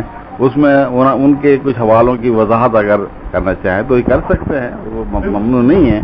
لیکن یہ سوال جواب کی لمبی مجلس جو ہے اس کو ختم کرنا چاہیے. ٹھیک ہے سر, سوال جو آپ کو ہم تھوڑا اختصار کر لیتے ہیں, اور مصطفیٰ صادق صاحب ہیں, مولانا آپ ہیں, سر آپ ضرور اس پہ سوال کریں, پر میں تھوڑا سا اس لیے اس کو لمبا کر تاکہ کھل کے دل میں کوئی تشنیع رہے نا, تاکہ پتہ لگے, کھل کے سامنے بات ہوتی ہے پتہ لگتا ہے. تو باقی ہاں نہیں, سوال جو آپ سوال سر میں سوال کہہ رہا ہوں, موقف تو آ چکا, سوال اس موقف کو. ہاں ابہام میرا نہیں یار سوال پہ جاؤ کہ اس کی وضاحت ہونی چاہیے. اپنی بات آپ کبھی پھر اکٹھے ہوں انشاءاللہ میں آپ کی سنوں گا. میرے یار حدیثیں بھی جو ہے نا ان کے حوالے آپ کی خدمت پیش کروں گا. کوئی کمزوری ہو تو آپ نکالیں. ہمارا مسلک یہ اور ساری امت کا نہیں مصطفیٰ صاحب کو بات مقدم ہے اس کے فہم میں اختلاف ہے کوئی کسی پر ٹھیک ہے. پھر ایک میں سوال میں جو بھی سوال ہے مصطفیٰ صاحب کر لیں اور بھی کوئی ساتھی بہت سمجھتا ہے کہ اہم سوال ہے ضرور کریں.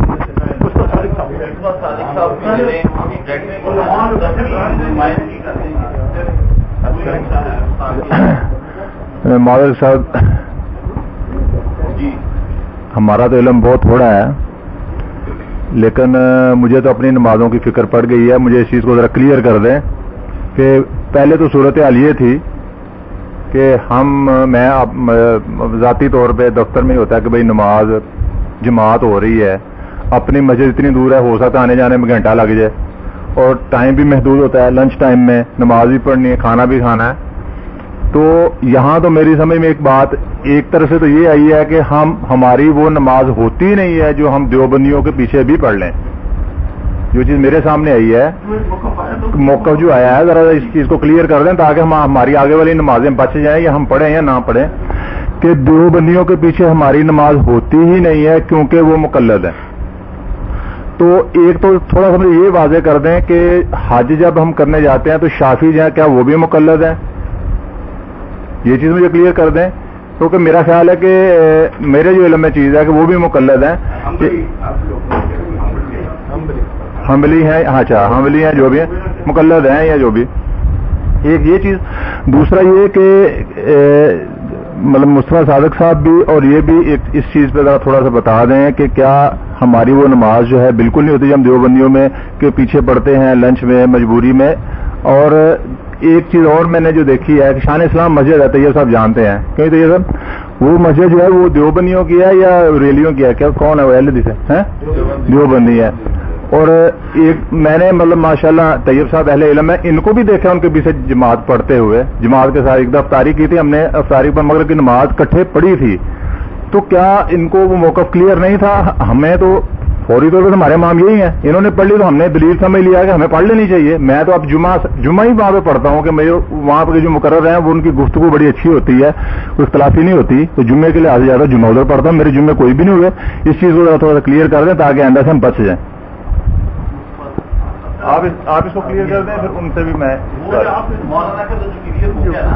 طیب صاحب کی بات ہے وہ تو طیب صاحب کلیئر کریں گے.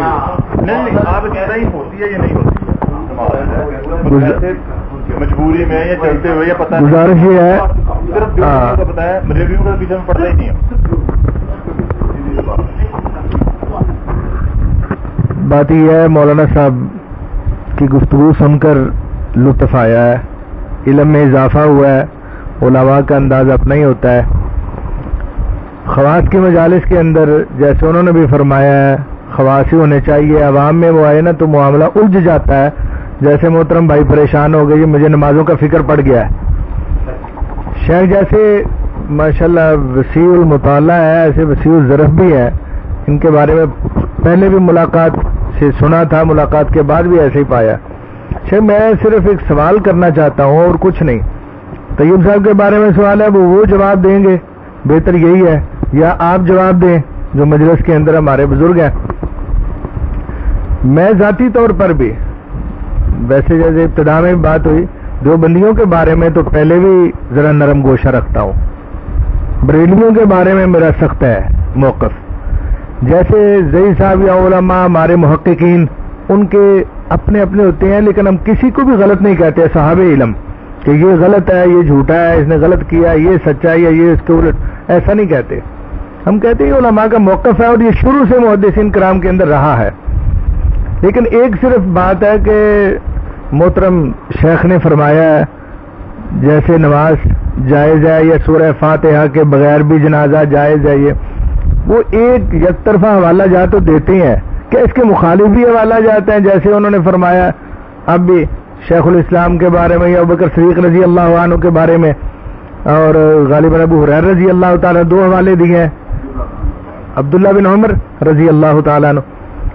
تو اس سلسلے میں کیا مخالف پہلو جو ہے اس پر بھی کوئی حوالہ جات ہیں کو صحابہ کرام کے یا محدثین کے، یا جیسے آپ نے شیخ الاسلام ابن تیمیہ کا حوالہ دیا ہے تو المحلہ بھی کچھ لکھتا ہے اس سلسلے میں، آپ کے ظاہر ہے یقیناً نالج میں ہوگا، تو اس سلسلے میں وضاحت فرمائے.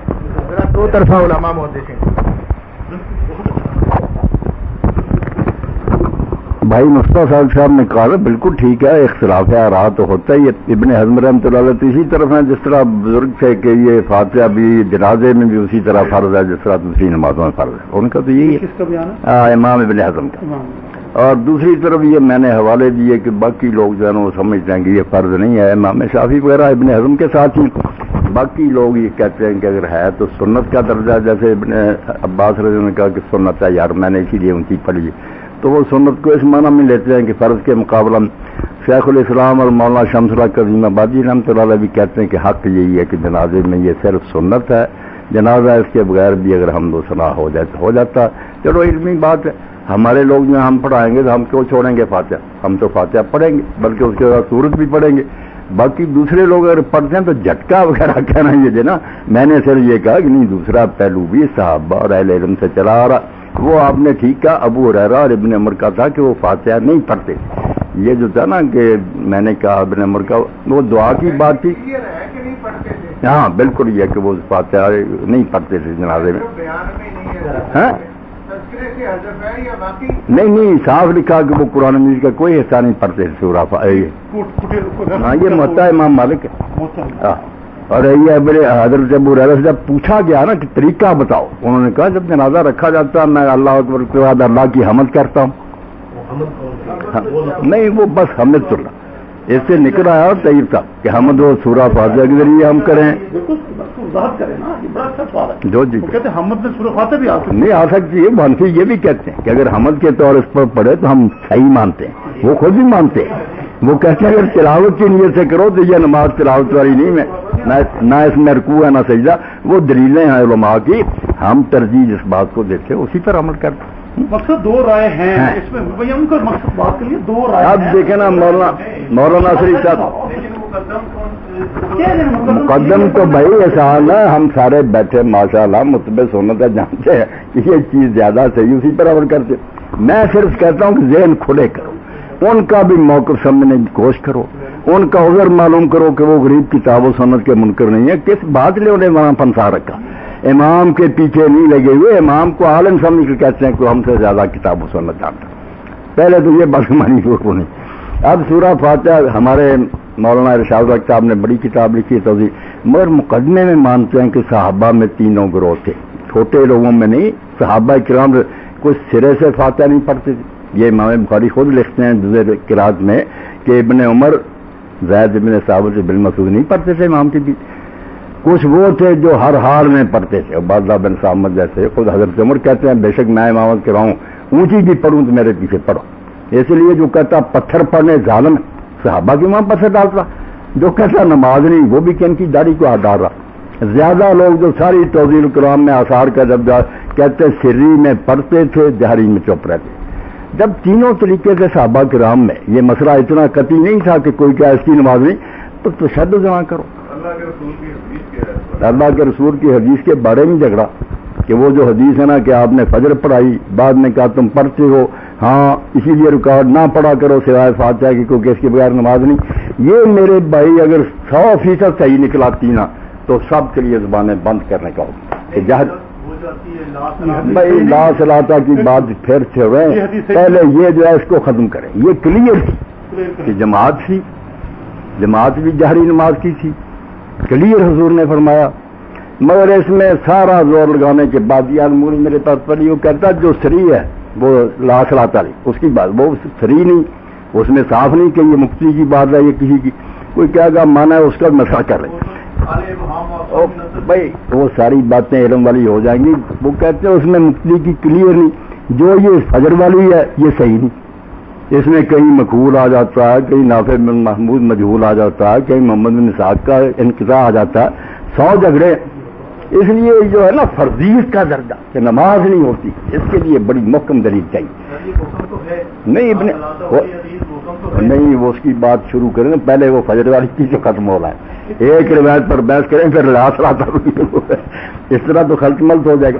مگر وہ بات حافظ صاحب کی ٹھیک ہے کہ اس کے لیے مناسب ہے کہ ہم جو ہے نا مسائل والے زیادہ لمبی جو ہے نا عام لوگ ان میں ہم باتیں کریں تو تشویش ہوگی. میں ایک سجدے میں جاتا ہوں اور وہ دوسرا بھی کر کے کھڑے ہو جاتے ہیں, کیا وہاں میں ایک سجدہ نہیں چھوڑنا نہیں. آپ بھی سن لیں, آپ نے دیکھے نا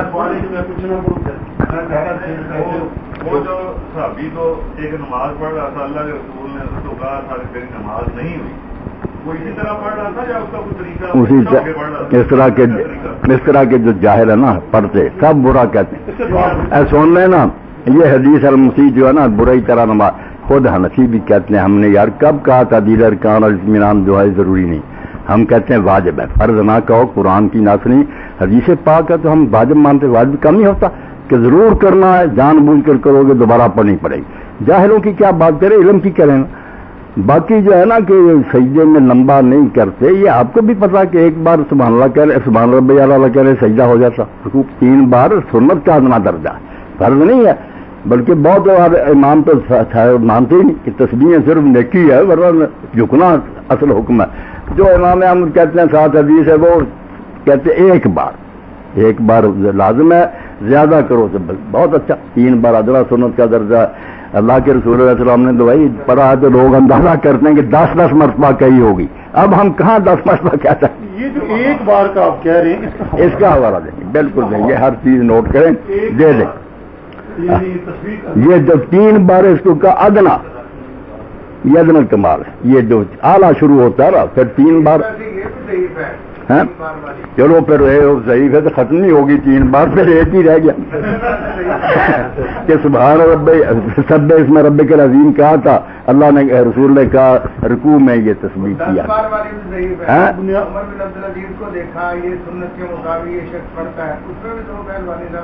چلو بسم اللہ ذوق نکلتا ہے, چھوڑ جاتے چھوڑتے. مقصد صرف یہ ہے کہ ہم اس بحث میں فی الحال فوقیت اور ابلیت میں نہ پڑھیں. وہ بات سمپل راج مرجو کی بحث اور بات ہے. یہ سارے پوائنٹ نوٹ کریں پھر اکٹھے ہوں گے, صرف 3-4 آدمی. پھر علم کی بات ہے. اصل میں اصولی بحث ہو رہی تھی کہ ہمیں ان کے پیچھے نماز پڑھنی چاہیے. اچھا یہ دیکھیں کہ جب یہ بات طے ہو گئی کہ ہمیں ان کے پیچھے نماز پڑھنی چاہیے نہیں, اس کی جو بنا ہے وہ جزیات ہے, اصول نہیں ہے کوئی ایسا کو خاص. اس کی بنیاد جو بنا ہے وہ جزیات ہیں.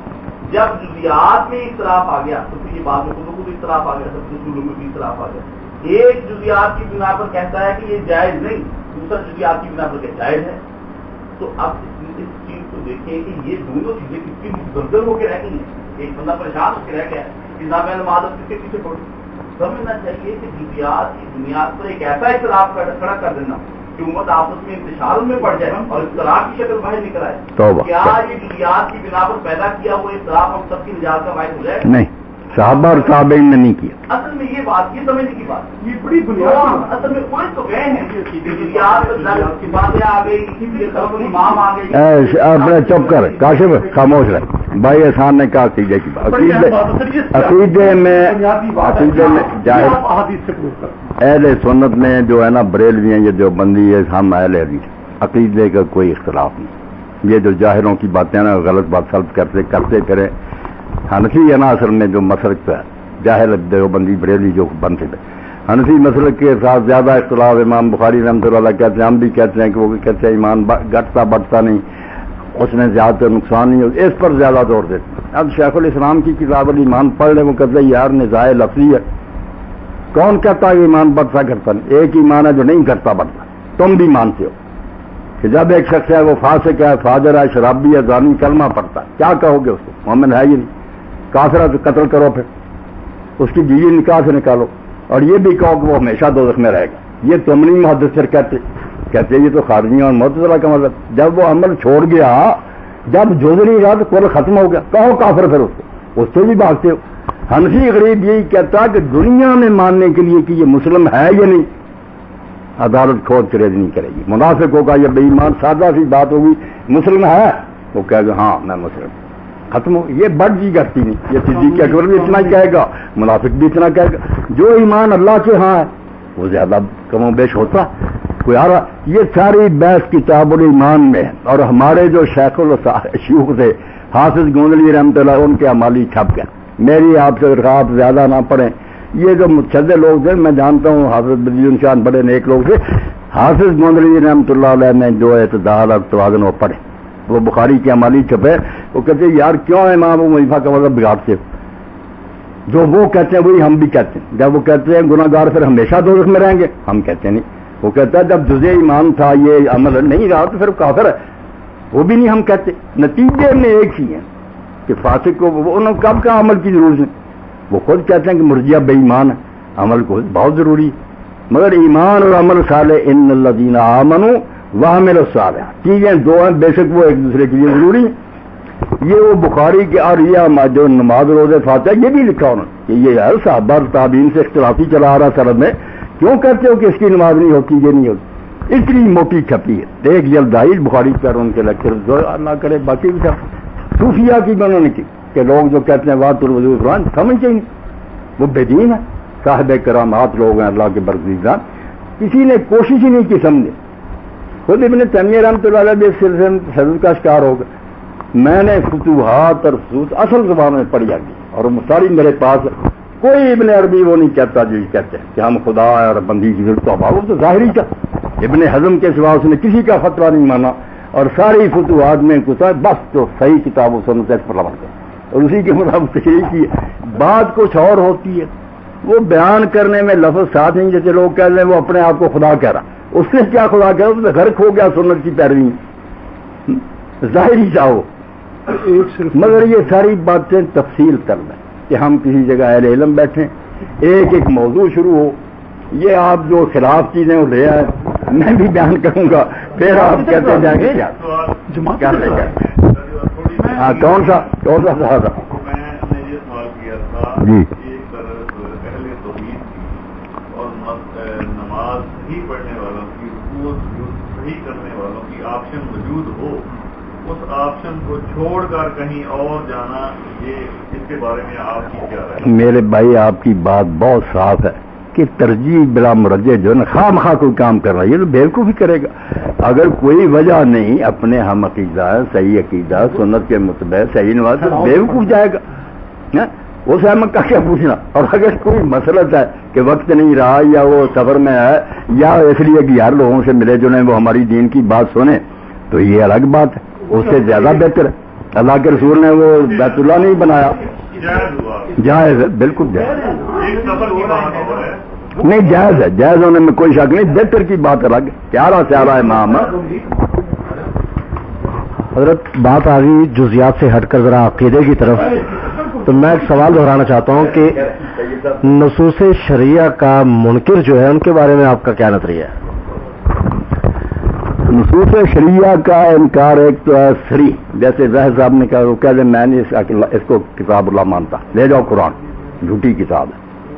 میں نہیں رسول اللہ کی حدیثوں کو مانتا. وہ کوئی پیغمبر نہیں. یہ ہے کھلا کفر. یہ کرنے والا اسلام سے نکلتا مرتد واجب القتل. بیوی اس کی اس کے نکاح سے باہر. ایک کہتا قرآن اور سنتا رضا سے والا میرے سر ماتھے کا چومتا ہے سینے سے لگاتا. وہ کہتا ہے یار اس آیت کا مطلب یہ نہیں ہے یہ ہے.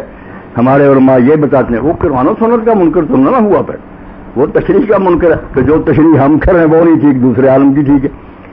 نصوص شریعہ کا منکر ہے جو علانیہ کفر کرے. علم والے لوگ ظاہر صاحب جانتے کہ لازم المذہب ایسا بلازم. اگر میری بات سے کفر بھی نکلتا نا اس سے میں کافر نہیں ہوتا. وہ آپ نتیجہ نکال رہے ہیں. اگر میں اس کو مانوں کہ ہاں یہ نتیجہ نکلتا ہے اور واقعی میں کفر کرتا ہوں اس کو التزام کہتے ہیں ذمے لے پھر کافر ہو. مشرقین مکہ اس لیے مشرق کہلائے اور ان کا الگ اللہ نے ذکر کیا اور ان سے ساتھ نکاح حرام کیا. وہ کہتے تھے ہاں شرکاء یہ شریک ہیں ہمارے. یہود نصارہ یہ نہیں کہتے. ایک یہودی عیسائی میں کہتے ہیں عیسیٰ اللہ کا بیٹا ہے اللہ مگر اس کو نہ پھر سے کہیں گے توحید ہے توحید. تو تعویل کو اللہ نے بھی مانا کہ اگر تعویل سے کوئی کہتا ہے بیوقوف شرکی بات بے شک مشرکوں سے بڑی ہے. وہ مشرک نہیں ہوگا ہے شرکی مگر وہ بچ گیا فتوے. کہ وہ شرک کو شرک کیا کریں، اس لیے ان کی بیٹیوں سے نکاح جائز کر دیا کریں. میں شراب کو شراب کہہ کے نام پینے تو جائز نہیں، نہ کہنا اور ہے، سمجھے. آپ اگر سمجھیں کہ یہ شراب نہیں ہے، کسی موقع پر آپ کو علم نہیں، آپ نے سمجھا یہ شربت جی، آپ فہم کی بات کریں، سمجھ لینا جو ہے نا کہ میں سور کو کتا سمجھ لوں یا بکرا سمجھنا شرارت سے اور ہے. میں بات کر رہا ہوں کہ اس غریب کو سمجھ ہی آئی باقاعدہ، اس کو تعویل اور فہم کا اختلاف کریں. حضرت یہ سورہ یوسف کی آیت نمبر 106 اس کی ذرا وضاحت فرما دیجیے. مایوں میں نہیں ذرا تھوڑی سی ہو جائے. مایوں میں اکرم باللہ اللہ مجھے کون اس کا منکر ہے کہ ایمان والے لوگ ہوتے ہیں شرک نہیں کرتے. میں نے کب کہا کہ وہ شرک نہیں کرتے؟ میں تو کہتا ان کا شرک مشرکین مکہ سے ہی بڑھ گیا. وہ تو وہ سمندر میں بھی اللہ کو یاد کر رہے تھے، یہ تو وہاں بھی کہتے ہیں یا غوث بحال بحق بیڑا تک، ان سے بڑے ہوئے ہیں. مگر میں تعویل کی رعایت کرتا ہوں کہ یہ ان مشرکوں کی طرح مکے کے مشرکوں کی طرح کہتے نہیں کہ شرک ہے ہم شرک کرتے. یہ تو سر فاضل سن لیں. اہل کتاب اور مصطفیٰ صاحب خیال کریں، قرآن جہاں ذکر کرتا ہے مشرکین اور اہل کتاب، اور یہ صرف لفظی فرق نہیں، مشرکین کی بیٹیاں اور اہل کتاب کی بیٹیاں ہمارے لیے حلال کرتا، ان کا ذبیحہ حلال کرتا، حالانکہ کہہ رہا کہ یہ کہتے ہیں عیسیٰ ابن مریم اللہ. اس لیے کہ وہ بیوقوف تعویل سے اللہ کہہ رہا ہے کہ اللہ ہی ہے، مگر اس میں حلول کر گیا، یہ بکواس کرتے رہتے ہیں. اللہ نے اس کا بھی لحاظ کیا. جو کھلے سے کہتے ہیں یہ شریک ہیں اللہ کے، ان کو اللہ نے کہا یہ مشرک ہے، ان کی بیٹیاں نہیں ایسے. تو یہ تو ان سے بھی اہل کتاب سے بھی الگ ہے کہ وہ دوسرے نبیوں کے بجائے رسول اللہ کو مار رہا ہے. آپ کی جو بات ہے وہ میرے خلاف نہیں کہ کلمہ گو بھی شرک کر سکتا، کر رہے ہیں. میں منکر ہوں؟ جب شرک کی باری آتی میں ڈکے کی چوٹ خود میں بھرے ہوا رد کرتا کر لے اور نماز آپ پڑھے نا. یہاں اگر جماعت ہو جائے کریں میں آپ کی بات کو تھوڑا سا آپ نے فرمایا ہے کہ کیونکہ آپ نے فرمایا تھا کہ اہل کتاب مشرک نہیں کہلاتے تھے، حالانکہ شرک کرتے تھے. قرآن بھی کہتا ہے ولا نشرک بہ شیئا، ٹھیک ہے نا جی. شرک کرتے تھے لیکن ان کو مشرک نہیں کہا کیونکہ وہ الہامی کتابوں پہ ایمان رکھتے تھے. آپ نے فرمایا کہ رشتے ناطے، پہلی تو بات یہ ہے کہ رشتے ناطے میں صرف بیٹی لینے کی بات ہے، دے نہیں سکتے، اس میں تو اتفاق ہے. دوسری چیز یہ ہے کہ یہ بریلوی حضرات جو ہیں یہ بھی شرک کرتے ہیں. ہمارے نبی کا کلمہ پڑھتے ہوئے وہ تو ہمارے نبی کا کلمہ بھی نہیں پڑھتے تھے، اس لحاظ سے ہمارے ان کی نسبت ہمارے قریب ہے، اس میں کوئی شک نہیں ہے. بات یہ ہے کہ اسی وجہ سے ہم یہ بھی کہتے ہیں کہ ان کے ساتھ رشتہ ہو بھی جاتا ہے، رشتہ لے بھی لیتے ہیں. بات ہو رہی ہے اس وقت شرک کی. شرک کا کسی کو پتہ ہو یا نہ ہو یہ الگ باب ہے.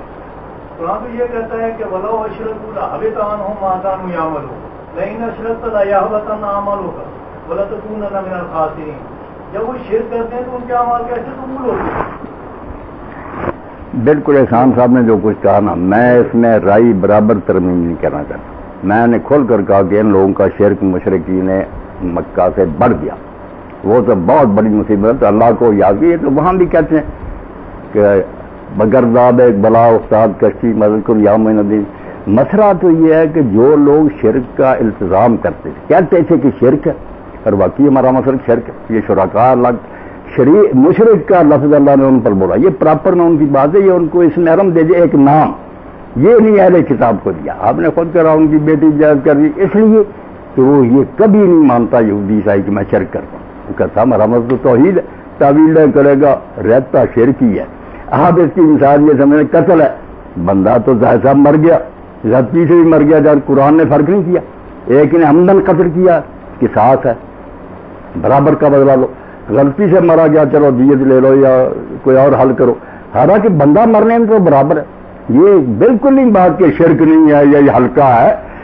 اگر پکانا سونے کے برتن میں ہوگا پکانا ہی مسلمان کرے گا شرک. مطلب تو یہ کہ حکم کیا لگے. ان کو مشرکین عرب سمجھا جائے، وہ تو اللہ نے اہل کتاب پر نہیں لگا.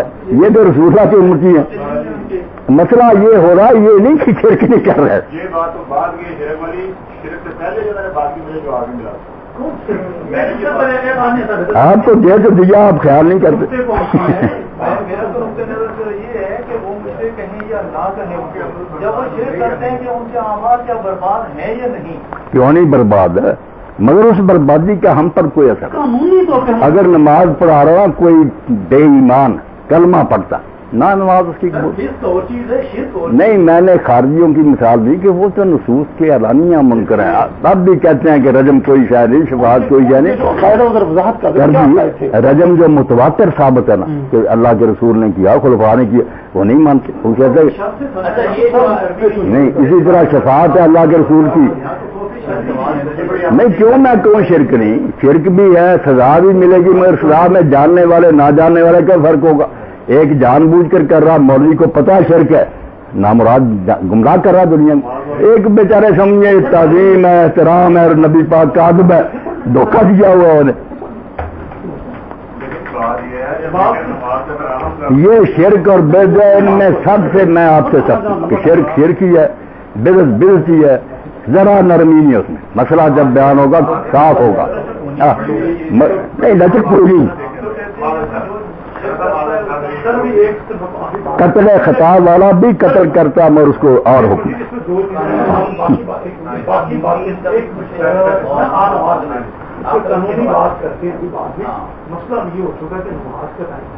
ہو گیا۔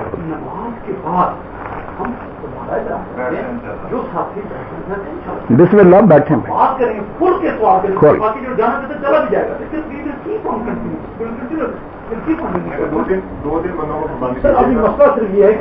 احسان بھائی صادق صاحب ہے، فاتحہ پڑھنی چاہیے، جنازے میں پڑھنی چاہیے، بدعت اس میں میرا آپ کا اختلاف نہیں، اس کو نہ نظائر بنائیں۔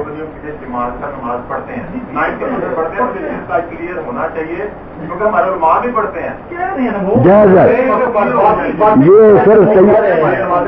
میرے بھائی کیا نام ہے ان کا؟ ظہیر صاحب ہے، ظہیر صاحب ظہیر صاحب یہ صرف یہ بلٹی نہیں پڑھتے، یہ پیش کر رہا ہوں دوسری مطلب رد کر آل محلہ میں نہیں نقل طور پر بھی کہنا چاہیے نا، میں آل محلہ کو اس لیے نہیں پیش کر رہا کہ اس کی رائے جو ہے اس کو حجت پہ، وہ روایت ہے انہوں نے لکھی کہ یہ عبداللہ بن عمر رضی اللہ عنہ یہ صحابہ پڑھتے، وہ روایت ہے اس کو پرکھنا نا۔ اسی طرح اگر وہ حدیث کو پیش کرتے کہ حضور نے حکم دے دیا کہ جنازہ بھی نہیں ہوتا رات میں اگر داخل وہ ان کا اجتہاد ہے، بسم اللہ میں کم کئی اور ماں یہی رائے رکھتے ہیں، مگر وہ رائے ہے، یہ رائے نہیں، یہ روایت ہے کہ صحابہ یہ کرتے تھے۔ فرق کریں نا آپ، اگر آپ کوئی کتاب سے روایت دکھائیں سند سے ثابت ہو وہ اور بات ہے، پھر کیا اس کتاب میں جو کچھ سارا مانے، یہ تو کوئی نہیں، اگر ان کے اپنے چار رائے ہوگی۔ میں صرف ایک سوال حافظ مصطفیٰ صادق صاحب، حافظ صلاح الدین صاحب اور بابا اسحاق صاحب سے تینوں کے لیے کامنٹ ہے کہ آیا ذخیرہ احادیث میں سے کوئی ایسی حدیث موجود ہے کہ جہاں پہ نبی صلی اللہ علیہ وسلم نے مقتدی کو پابند کیا ہو کہ وہ امام کا عقیدہ دیکھ کر اس کی اقتداء میں آئے؟ الرحمن الرحیم۔ مولانا طیب صاحب نے جو سوال کیا ہے تو میرے علم میں تو ایسی کوئی حدیث نہیں ہے، سمجھے۔ باقی ہمارے ظہیر الدین صاحب فرما رہے ہیں کہ میرے سوال کا جواب ابھی تک نہیں دیا گیا، تو اس سلسلے میں یہ عرض کروں گا کہ یہ انہوں نے فرمایا کہ یہاں بھی حنفی مقلد ہیں، ان کے پیچھے آپ نماز پڑھنے سے ہمیں منع فرما رہے ہیں، اور ہم جب جاتے ہیں مکہ مدینہ تو وہ بھی مقلد ہیں، تو وہاں ہم ان کے پیچھے نمازیں پڑھتے ہیں، وہاں آپ اس کو جائز قرار دیتے ہیں۔ حضرت کا سوال ہے کہ جس گروہ نے کئی چیزوں کو اپنی طرف سے واجب قرار دے کر اور اس کی بنیاد پر پورے دین کا انہوں نے حلیہ بگاڑ دیا ہے، واجب کس کو قرار دیا انہوں نے؟ تقلید کو واجب قرار دیا۔ اب یہ تقلید کو کس نے واجب قرار دیا ہے؟ اللہ نے واجب قرار دیا ہے، اللہ کے رسول نے بیان فرمایا ہے، کیونکہ حکم تو وہی دو اتھارٹی ہے نا، اس کے علاوہ تو تیسرا کوئی شخص نہیں ہے جو شریعت میں کسی چیز کو واجب قرار دے دے۔ ام لہم شرکاء شرعوا لہم من الدین ما لم یعظم بہ اللہ، سمجھے، اللہ کی اجازت کے بغیر تو کسی کو بھی شریعت سازی کا حق نہیں ہے۔ تو ایک چیز جو دین میں نہیں ہے اس کو نہ صرف یہ کہ جائز قرار دینا بلکہ اس کو واجب قرار دینا کہ ہر شخص کے لیے کسی نہ کسی امام کی تقلید واجب ہے، یہ شریعت میں کہاں حکم ہے؟ پھر اس وجوب تقلید کی بنیاد پر قرآن کریم کی نصوص کو بھی توڑ مروڑنا اور احادیث صحیحہ کو بھی رد کرنا کسی نہ کسی انداز سے، اور پھر اس کی بنیاد پر سارے دین کا حلیہ بگاڑ دینا، تو ایسے لوگوں پیچھے نماز پڑھنے کا کس طرح جواز ہو سکتا ہے؟ اب مثال کے طور پر نماز ہی کا مسئلہ لے لیں، پہلے تو تقلید کا مسئلہ لیں، جس طرح میں نے ایک مثال دی کہ انہوں نے حدیث کے ہوتے ہوئے انہوں نے کہا کہ یجب علینا تقلید و امامنا، یہ تو واضح طور پر صحیح ہے، تو مولانا اسحاق صاحب نے اس کی تعبیر کی ہے کہ انہوں نے آگے اس کا کوئی اور مطلب بیان کیا ہے، لیکن ان الفاظ کے جو معنی ہے مطلب ہے وہ تو بالکل واضح ہیں۔ اور پھر تقلید کے اس بات میں انہی مولانا شیخ الحدیث مولانا محمود الحسن نے قرآن کریم کی آیت میں ایک ٹکڑے کا اضافہ کر دیا کہ تم کہتے ہو کہ اللہ اس کے رسول کی طرف بات کو لوٹاؤ، تو اللہ تعالیٰ نے تو یہ بھی تو فرمایا وَإِن تَنَازَعْتُمْ فِي شَيْءٍ فَرُدُّوهُ إِلَى اللَّهِ وَالرَّسُولِ وَإِلَىٰ أُولِي الْأَمْرِ مِنكُمْ۔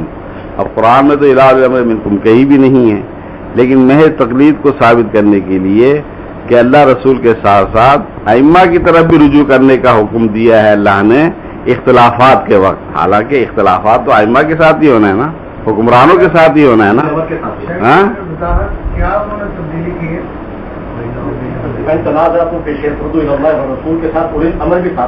وَإِلَىٰ أُولِي الْأَمْرِ مِنكُمْ، اللہ نے یہ فرمایا نا کہ اختلاف کے وقت اللہ کی طرف رسول کی طرف اپنی بات کو لوٹا کر فیصلہ لے لو، تو یہ اختلاف تو ائمہ اور عوام کے درمیان ہی ہوگا نا، حکمرانوں کے اور رعایا کے درمیان ہی ہوگا نا۔ میں ریفرنس دیتا ہوں ریفرنس۔ تو انہوں نے شیخ الہند نے کہا کہ دیکھو اختلافات کے وقت بھی اللہ نے ائمہ کی طرف رجوع کرنے کا حکم دیا ہے، حالانکہ اختلاف تو ہوتا ہی ائمہ کے درمیان ہے یا حکمرانوں کے درمیان، اس سے چونکہ علماء سے دونوں ہی مراد، بعض علماء نے علماء سے مراد علماء فقہا لیے ہیں، بعض میں حکمران وقت کے حکمران لیے ہیں، تو دونوں ہی مفہوم صحیح اپنی جگہ، سمجھے، دونوں ہی مراد ہو سکتے ہیں، تو اختلاف تو انہی سے ہوگا۔ تو اس اختلاف کی صورت میں اب کس رجوع اتھارٹی کون ہے جو فیصلہ کرے گی؟ تو قرآن نے کہا ہے اللہ ہے، اللہ کا رسول ہے، سمجھے، لیکن انہوں نے کہا نہیں تیسری بھی اتھارٹی ہے، قرآن نے بیان کی ہے وَإِلَىٰ أُولِي الْأَمْرِ مِنكُمْ، حالانکہ یہ قرآن کے الفاظ ہی نہیں ہے۔ تو یہ ایضاح الادلہ کتاب کا نام ہے، سمجھے، اس کتاب میں انہوں نے یہ اضافہ کیا ایضاح الادلہ، ضاد کے ساتھ ایضاح الادلہ، سمجھے۔ اچھا پھر اب دیکھیں، میں مثال دے رہا تھا نماز کا مسئلہ دیکھ لیں۔ اب انہوں نے کہا اطمینان اعتدال ضروری نہیں ہے، اس لیے کہ قرآن میں تو مطلق رکوع سجود کا بیان ہے، تو اب آپ ان عمل دیکھ لیں تمام حنفیوں کا کس طرح نمازیں پڑھتے ہیں، تو اب ان کے علماء کبھی انہوں نے اپنے عوام کو کہا ہے بھائی تم کس طرح نماز پڑھتے ہو؟ کہ کبھی نہیں ہے۔ پٹھانوں کو خاص طور پر آپ دیکھ لیں، سمجھے، رکوع میں پورے جھکتے بھی نہیں ہیں، کھڑے ہو جاتے ہیں، سجدے میں ابھی پورے طرح ماتھا بھی نہیں ٹیکتے، کھڑے ہو جاتے، اٹھ کے دوسرا سجدے میں چلے جاتے ہیں۔ وہ کوئی شاذ و نادر کوئی ہوئی ہے نا، اب تو شاذ و نادر ہیں۔ اور پھر اسی طریقے سے آپ عورتوں کی نماز دیکھ لیں، وہ انہوں نے کہا کہ عورتوں کی نماز مردوں کی نماز سے مختلف ہے، سمجھے، عورتیں سینے پر ہاتھ باندھ دیں اور مرد ناف کے نیچے ہاتھ باندھ دیں، یہاں تک کانوں کی لو تک ہاتھ اٹھا تکبیر تحریمہ کے وقت، صف الدین کے وقت، سمجھے، عورت اس طرح رکوع کرے، مرد اس طرح رکوع کریں، عورت سجدہ کرے بالکل زمین کے ساتھ چمٹ کر، جبکہ اللہ کے رسول نے فرمایا تک ہاتھ اٹھا تکبیر تحریمہ کے وقت، صف الدین کے وقت، سمجھے، عورت اس طرح رکوع کرے، مرد اس طرح رکوع کریں، عورت سجدہ کرے بالکل زمین کے ساتھ چمٹ کر، جبکہ اللہ کے رسول نے فرمایا کہ یہ کتوں کی طرح سجدہ کرنا ہے، سمجھے، درندوں کی طرح سجدہ کرنا ہے، اس سے آپ نے منع فرمایا، سمجھے، لیکن وہ کہتے ہیں عورت اس طرح سجدہ کرے جس کی ممانعت حدیث میں آتی ہے۔ اور کہتے ہیں کہ یہ جو اس طرح کرے گا، جو عورت اس طرح نماز پڑھے گی وہ اللہ تعالیٰ اس کے سارے گناہ معاف کر دے گا۔ بیہقی کی ایک روایت ہے، من گھڑت موضوع، انہوں نے امام بیہقی نے اس کو بیان کر کے اس کی وضاحت بھی کی ہے، لیکن وہ وضاحت چھوڑ دیتے ہیں اور اس کی جو فضیلت بیان ہوئی ہے منکر حدیث میں وہ بیان کر کے کہتے ہیں کہ دیکھو حدیث میں اللہ کے رسول نے فرمایا کہ جو عورت اس طرح نماز پڑھے گی وہ اللہ تعالیٰ اس کی مغفرت فرما دے گا۔ یعنی اتنے بددیانت ہیں یہ لوگ، سمجھے، بددیانتی کا بھی اس طرح ارتکاب کرتے ہیں کہ کھلم کھلا دھڑلے سے وہ موضوع منگرت حدیث جس کی وضاحت بھی اسی جگہ پر موجود ہے اس کی موضوع ہونے کی، اس کو چھوڑ کر اپنے عوام کو دھوکہ دینے کے لیے وہ حدیثیں بیان کرتے ہیں، اور اس کے مقابلے میں جو صحیح حدیثیں ہیں ان کو رد کرتے ہیں، اور اسی طریقے سے ان کا سارا زور اس بات پر ہوتا ہے جو ضعیف راوی ہیں ان کو ثقہ ثابت کیے جائے، جو ثقہ راوی ہے ان کو ضعیف ثابت کیے جائے تاکہ صحیح حدیثوں کا انکار کیا جا سکے، بخاری تک کی حدیثوں کا انکار کیا جا سکے۔ تو انہوں نے اس طریقے سے سارے دین کا حلیہ بگاڑ دیا ہے۔ اب مثال طور پر رسول اللہ نے حلالہ ہے اس کو لعنتی فعل قرار دیا ہے، لعن اللہ المحلل والمحلل لہ، دونوں پر، حلالہ کرنے والے پر بھی اور جس کے لیے حلالہ کیا جائے۔ لیکن یہ حنفی کہتے ہیں کہ اگر اس نیت سے حلالہ کرے گا کہ چلو ان کا گھر آباد ہو جائے تو اس میں اس کو ثواب ملے گا۔ اب اللہ کے رسول تو فرما رہے ہیں کہ لعنتی فعل ہے، اور ظاہر بے غیرتی والا فعل ہے، ایک دو راتوں کے لیے کوئی نکاح تو نہیں ہوتا مشروط کر کے، وہ تو زناکاری ہے، اور اس کو رسول اللہ نے طے سے مستعار بھی کہا ہے، عاریتن، یعنی وہ کیا کہتے ہیں اس کو، کرائے کا سانڈ، سمجھے، کرائے کا سانڈ بھی اس کو قرار دیا آپ نے۔ اب اسی کرائے کے سانڈ کو دو انہوں نے جو ثواب کا کام قرار دیا ہوا ہے۔ اس طرح کی مثالیں تو کوئی دو چار مثالیں نہیں ہیں، بے شمار مثالیں ہیں، سمجھے کیا۔ تو یہ اب اس کا کہنا ہے کہ یہ نصوص کا انکار نہیں کرتے، ویسے وہ یہ نہ کہیں کہ ہم نہیں مانتے، لیکن عملاً تو نہیں نہ مان رہے کسی بھی وجہ سے، تعویل کر کے یا جو بھی کہ ہمارے امام نے زیادہ بہتر سمجھا ہے۔ امام اس زمانے میں تو احادیث مدون ہی نہیں ہوئی تھی تو وہ تو معذور تھے، اللہ تعالیٰ ان کو تو معاف کر دے گا، لیکن جب انہوں نے اماموں نے خود کہہ دیا اذا صح الحدیث فہو مذہبی، کہ جب تمہیں حدیث صحیح مل جائے تو تم میری بات کو چھوڑ دینا کیونکہ وہی حدیث میرا مذہب ہوگا۔ تو اب احادیث کے مدون ہو جانے کے بعد جبکہ پتہ بھی لگ گیا ہے کہ یہ صحیح احادیث کے مجموعے یہ ہیں، یا احادیث کی تحقیق کے اصول محدثین نے بیان کر دیے ہیں، اگر ایمانداری سے دیانتداری سے ان اصولوں کی روح سے احادیث کو پرکھا جائے تو بہت سے اختلافات ختم ہو سکتے ہیں، لیکن چونکہ تقلید کی وجہ سے ان کے سارے ذہن ہی بدل گئے ہیں تو اس لیے بددیانتی کا کھلم کھلا ارتکاب کرتے ہیں یہاں پر بھی، جس طرح میں نے یہ بیان کیا کہ وہ بیہقی کی روایت اس طرح بددیانتی سے بیان کرتے ہیں، تو اسی طریقے سے بددیانتی کا ارتکاب یہاں کرتے ہیں کہ ثقہ راویوں کو ضعیف ثابت کرنے کی کوشش کرتے ہیں، ضعیف کو ثقہ ثابت کرنے کی کوشش کرتے ہیں۔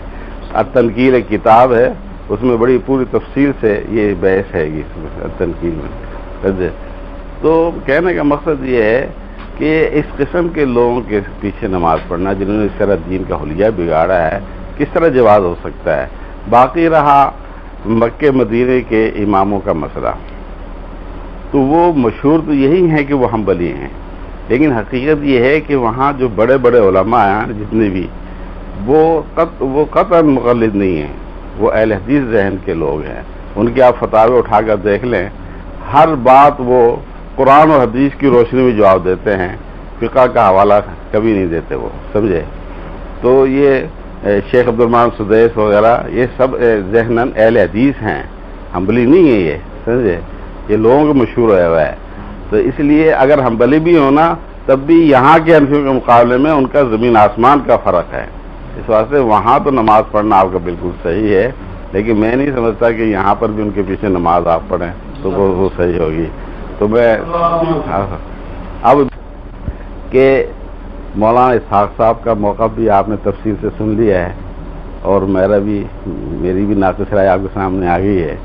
اس بحث کو آپ جتنا مرضی طول دے لیں یہ ختم ہونے والی بحث نہیں ہے، تو میری رائے یہی ہے کہ اس بحث کو اسی پر ختم کر دیا جائے سمجھے؟ تو زیادہ طول دینے کی ضرورت نہیں ہے. اس کے مطابق آپ اپنا لاہ عمل بعد میں مزید سوچ لیں، یا کوئی اور مزید ایک میٹنگ بلا لیں جس میں اور علماء کو بلا لیں آپ مزید. اب جس طرح فرما رہے ہیں میں نے تو 8-9 علماء کو دعوت دی تھی لیکن وہ نہیں آئے. اگر وہ آ جاتے تو اور زیادہ بہتر ہوتا، سمجھے؟ تو ایک اور میٹنگ کا بھی اہتمام کیا جا سکتا ہے. کہ بالکل آپ لوگوں کو نا غلط راستے پر ڈال دیں. اب اضاح الدلہ جو ہے یہ غلطی ہو جاتی ہے بڑے بڑے سے. صحیح بخاری میں ایسی آیتیں لکھی ہوئی ہیں جو خلاف تلاوت ہے. قرآن میں اس وقت کے لفظ نہیں ہے. حافظ بن حجر بتاتے جاتے ہیں کہ قرآن میں تو الفاظ یہ تحریف نہیں کو کرتا، نہیں یاد رہتا. انہوں نے کہا دوسری آیت میں، اس وہاں ہی لکھ دے دوسری آیت میں، واقعی دوسری آیت میں جس میں آتا کہ اگر یہ باتیں پھیلاتے نہ امن اور خوف کی بلکہ اس کو رسول کی طرف اور امر کی طرف لوٹا دیتے. اللہ دین استمبتون جو بات کو سمجھ سکتے ہیں تو فیصلہ ہو جائے. حوالہ اس کا دے رہا ہے، غلطی سے یہ لکھا گیا کاتب سے تو غلطی ہے یہ. انہوں نے یہ نہیں کہا کہ اس آیت میں ہے فرود اللہ وہاں ساتھ ہی لکھا نہیں. ٹھیک ہے نہیں حافظ صاحب ہے اس میں نہیں. انہوں نے کہا یہ دوسری آیت میں یہ ساتھ ہی لکھا، لفظ غلط لکھا گیا تو ٹھیک ہے. وہ کہتے ہیں وہاں آیا نہیں کہ اللہ رسول کی طرف اور امر کی طرف لگا دو اسی. نہیں حافظ صاحب آپ نہ صبر سے کام لینا، مجھے وضاحت بھی کرنے دینا کہ اس بیچارے طلباء اگر کہیں گے میں صحیح بخاری سے نکال کر دکھاتا جاؤں گا فتح الباری پر اور آپ بتائیں کہاں قرآن میں یہ لفظ. غلطی ہو گئی اور اندراج میں. مشکات میں جو خطبہ ہے رسول اللہ کا اس میں سورۃ النساء کی یاد لکھی ہے بالکل غلط لکھی ہوئی. انہوں نے جو قاری صاحب اگر یہ کہتے ہیں نا مولانا کی اسی آیت میں انہوں نے وہاں کہا یار دوسری آیت کو تم کیوں نہیں دیکھتے؟ وہاں رد کا لفظ ہے کہ رسول کی طرف اٹھاؤ اور امر کی طرف. تو غلطی سے اگر لفظ لکھا گیا وہ اور بات ہے. حوالہ دیا واقعی قرآن میں کہ اگر یہ لوگ بجائے امن اور خوف کی باتیں پھیلانے کے رسول کی طرف لوٹا دیتے اور امر کی طرف لوٹا دیتے تو حل نہ ہو جاتا. مسئلہ حوالہ اس کا دے رہا ہے کہ دوسری آیت میں یہ. اچھا وہ غلطی ہو گئی لفظ ہے نہیں دوسری آیت لفظ ہے. اچھا یہ بات جو اور تھی حافظ صاحب نے کہی کہ وہ عورتوں کی بات ہمارا فتویٰ علماء جس کو چھپا اختلاف ہوتا علماء. غزنوی علماء نے باقاعدہ لکھا کہ کیوں اجماع امت کے خلاف کہہ رہے ہو کہ عورت مرد کی طرح نماز پڑھے. حوالے دیے انہوں نے کہ سارے امام چاروں وہ چھپا ہو فارسی میں فتویٰ جو مولانا علی احمد صاحب نے چھائے کیا فتاوی وہ حوالہ فتاوی علماء حدیث میں دی. ہم نہ مانے اس رائے اہل حدیثوں نے لکھا کہ یہ نئی بات نکال رہے ہو کہ عورتیں مردوں کی طرف نماز پڑھے. صرف اس لیے کہ لفظ نہیں حدیث میں. وہ کہتے ہیں لفظ نہیں تو پھر جو عمل ہے جا کر پہلے عمرے کے یا حج کے تواب میں ہم کرتے کہ مرد تیز چلے. کہاں فرق ہے کہ عورتیں نہ تیز چلے؟ پوری امت متفق ہے کہ عورتیں آرام سے چلیں. صفا اور مروہ کے درمیان مرد دوڑیں عورتیں نہ دوڑیں. حدیث میں یہ فرق نہیں ہے مگر سب اہل علم یہ کہتے ہیں کہ عورتیں نہ دوڑیں. ہاں اسی طرح بہت سارے احکام ہے کہ عورتیں بلند آواز سے لبیک نہ کہیں آہستہ کہیں. لفظ نہیں ملے گا حدیث سے. اصحاب اور علم جو ہے بڑی بات ہے کہ ساری امت کے عالم کہتے ہیں. حافظ صاحب کا حال یہ کہ انہوں نے رسالہ لکھا کہ نماز ایک ہے. میں ایک شرط توجہ دلاتا وہاں انہوں نے جرا کیا ایک اثر تھا عطا کا. اس میں کہتے ہیں یہ جس میں تو عطا خراسانی یہ جرا اس پر یہ جرا بھائی اس میں عطا خراسانی کہاں جس پر جرا. وہاں تو امام حرم ہے وہ جس کے بغیر فتویٰ نہیں حرم میں دے سکتا تھا عطا بن ابی رباح اس پر جرا نقل کر. اگر وہ رسالہ مل سکی اسی وقت تو آپ کو دکھاؤں کمال کر دیا. عطا خراسانی متکلم پیر مجرور راوی ہے اس کی جرا اٹھا کر عطا بن ابی رباح پر چشمہ کر. تو خدا کے لیے غلط باتیں نہ کریں جس میں امت میں تفریق پیدا کرے. تقریر کیا صاحب آپ تقریر کر رہے جتنے بیٹھے حافظ آپ کر رہے ہیں ہاں میں سے متفق. بھائی آپ عالم نہیں ان کی بات کو مان لیں.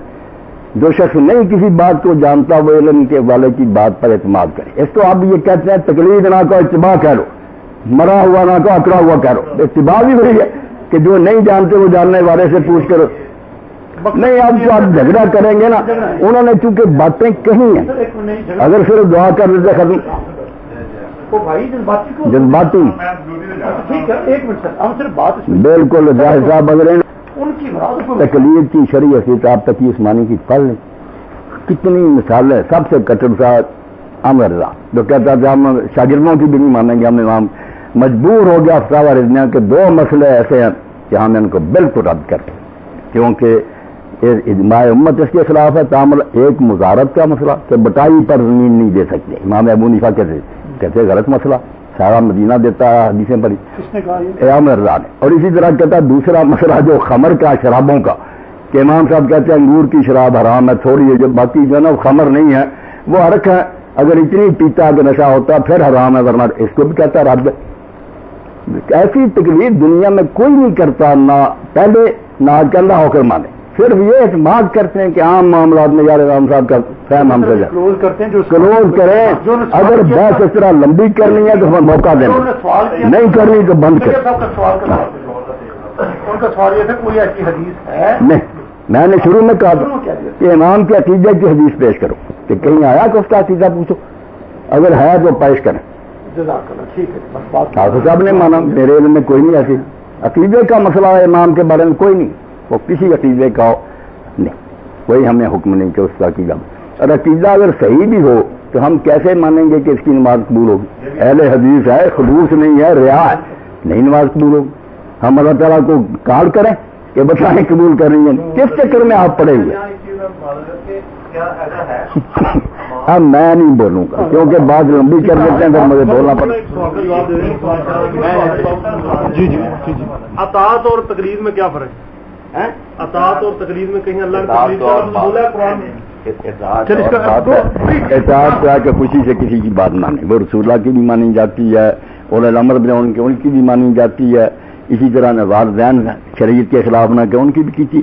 مگر تقلید یا اتباع ہے کہ ایک شخص ایک فن سے واقف نہیں. میں علاج معالجہ نہیں جاتا, ڈاکٹر صاحب کے پاس جاتا ہوں, وہ کہتے پائدن کھا لو زہر, میں وہاں بحث کرتا ہوں کہ مجھے قائل کرو کہ یار MBBS میں داخلہ لے لے یا چپ کر کے میرے اعتبار پر کھاتے ہیں ہم سارے لوگ. وکیل ہے وہ جانتے ہیں, ہم ان سے جا کر جو وہ بیان کیسے دے دیتے ہیں. یہ فطری شے ہے تقلید کہ جو آدمی کوئی فن نہیں جانتا اس فن کے ماہر پر وہ اعتماد کرے.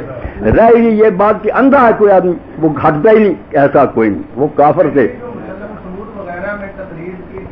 بھائی وہ جو بات کیا دیتے ہیں نا, جب آتا نا کیا دیتے اتباع کو, ظاہر علی صاحب ہی میرے بھائی ہیں, وہ کہتے تقلید کیا لفظ نہ بول لو, اتباع کہہ لو.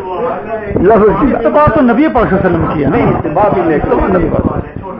جی جی ٹھیک ٹھیک ہے. فرمایا کہ دیوبندیت یا حنفیت کا عقیدہ بدل جاتا ہے. اگر ایسا ہے پیر کرم شاہ طلاق کے معاملے میں وہی موقف رکھتے ہیں جو ہم رکھتے ہیں, کیا بریلویت کا عقیدہ یہی ہو گیا پھر؟ بالکل صحیح بات ہے, یہ بڑا اچھا آپ نے سوال کیا, لیکن اسی سے ایک اور نقطہ اٹھتا ہے.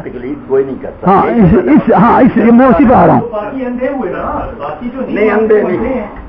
اوہو بزرگوار بات تو یہ مثال دیتا ہوں, مولانا نے کہا کہ وہ ہمبلی جہاں یہ ہے, وہ سارے شیخ ابن باز روتے رہے کہ ایک ہی طلاق ہوتی ہے 3. نہیں مانا ہوں, پوری مجلس نے فیصلہ دے دیا کہ جو جمہور کہتے ہیں کہ 3 ہو گئی, چھپا ہوا فتویٰ. اب کیا کریں, لوگ صاف حدیث ہے کہ حضور کے معنی میں ایک سمجھی جاتی تھی, انہوں نے نہیں مانا, پوری مجلس نے رد کر دیا میں بات کو کہ آپ غلط فتویٰ دیتے ہیں.